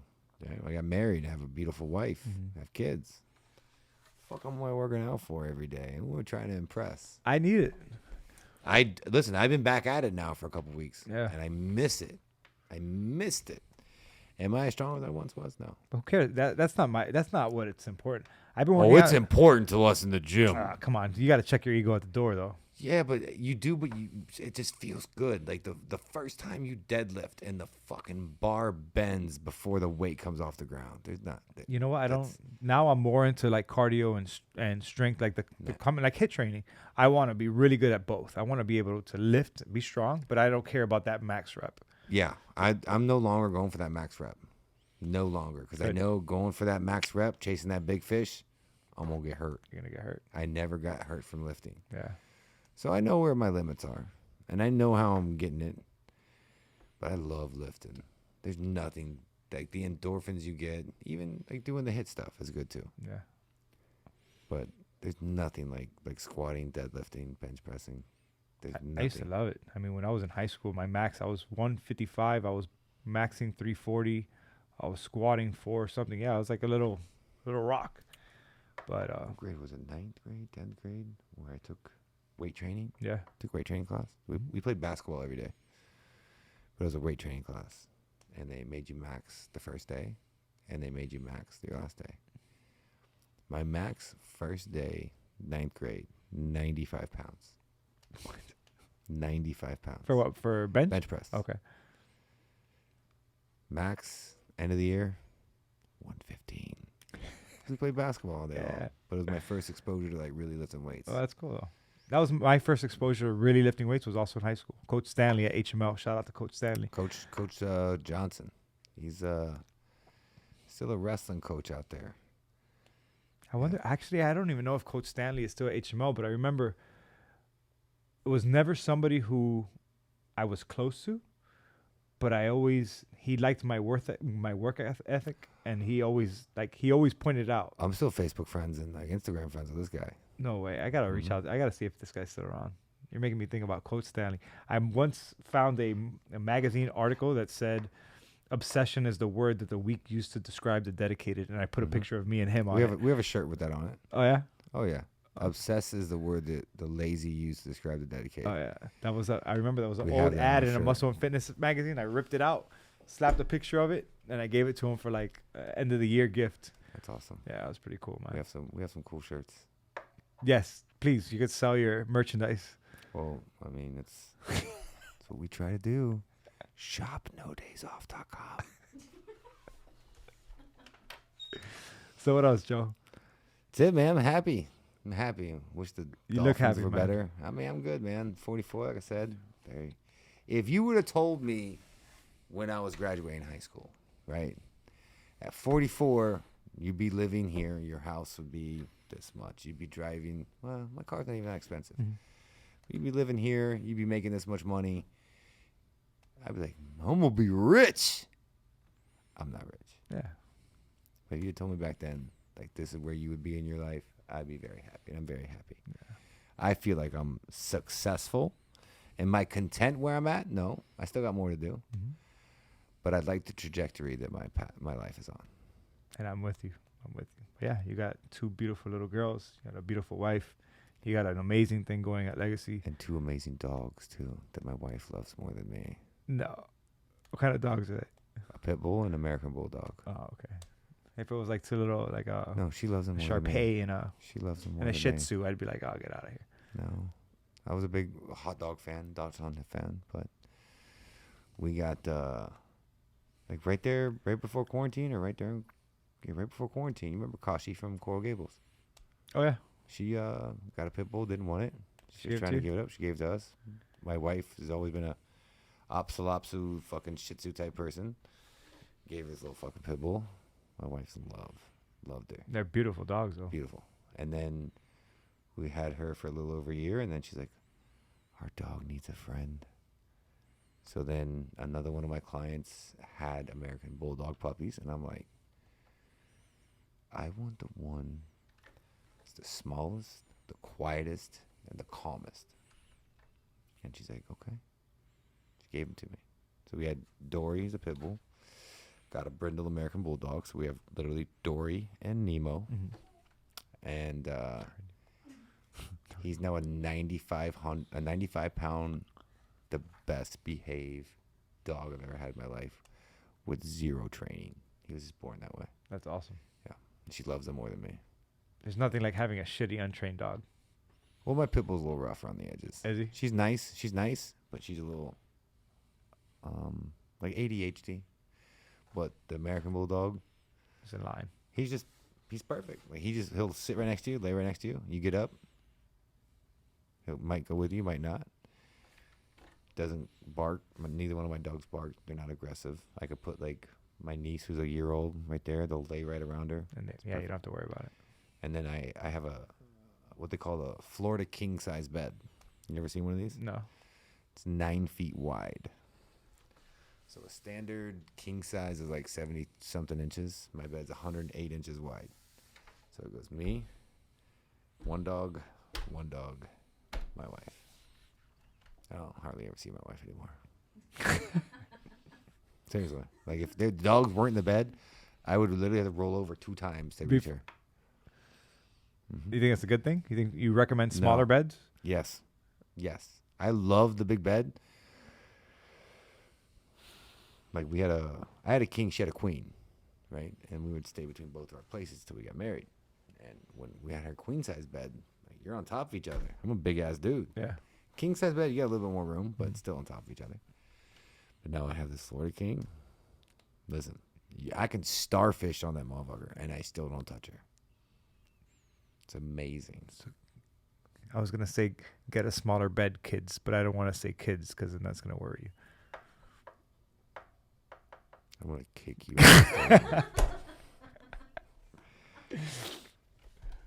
All right, Joe. I think that's a good point to wrap up before you get violent and hit me. I love you, Adrian. Love you too, man. I appreciate what you're doing.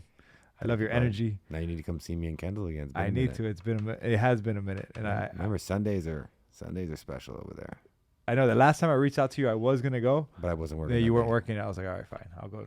Yeah. Maybe I it's get to actually- work. Like I said, I get work every other Sunday. Are you there this Sunday? Yes, I am there. I'm gonna make it out there this Sunday. Okay. All right. Who you coming with?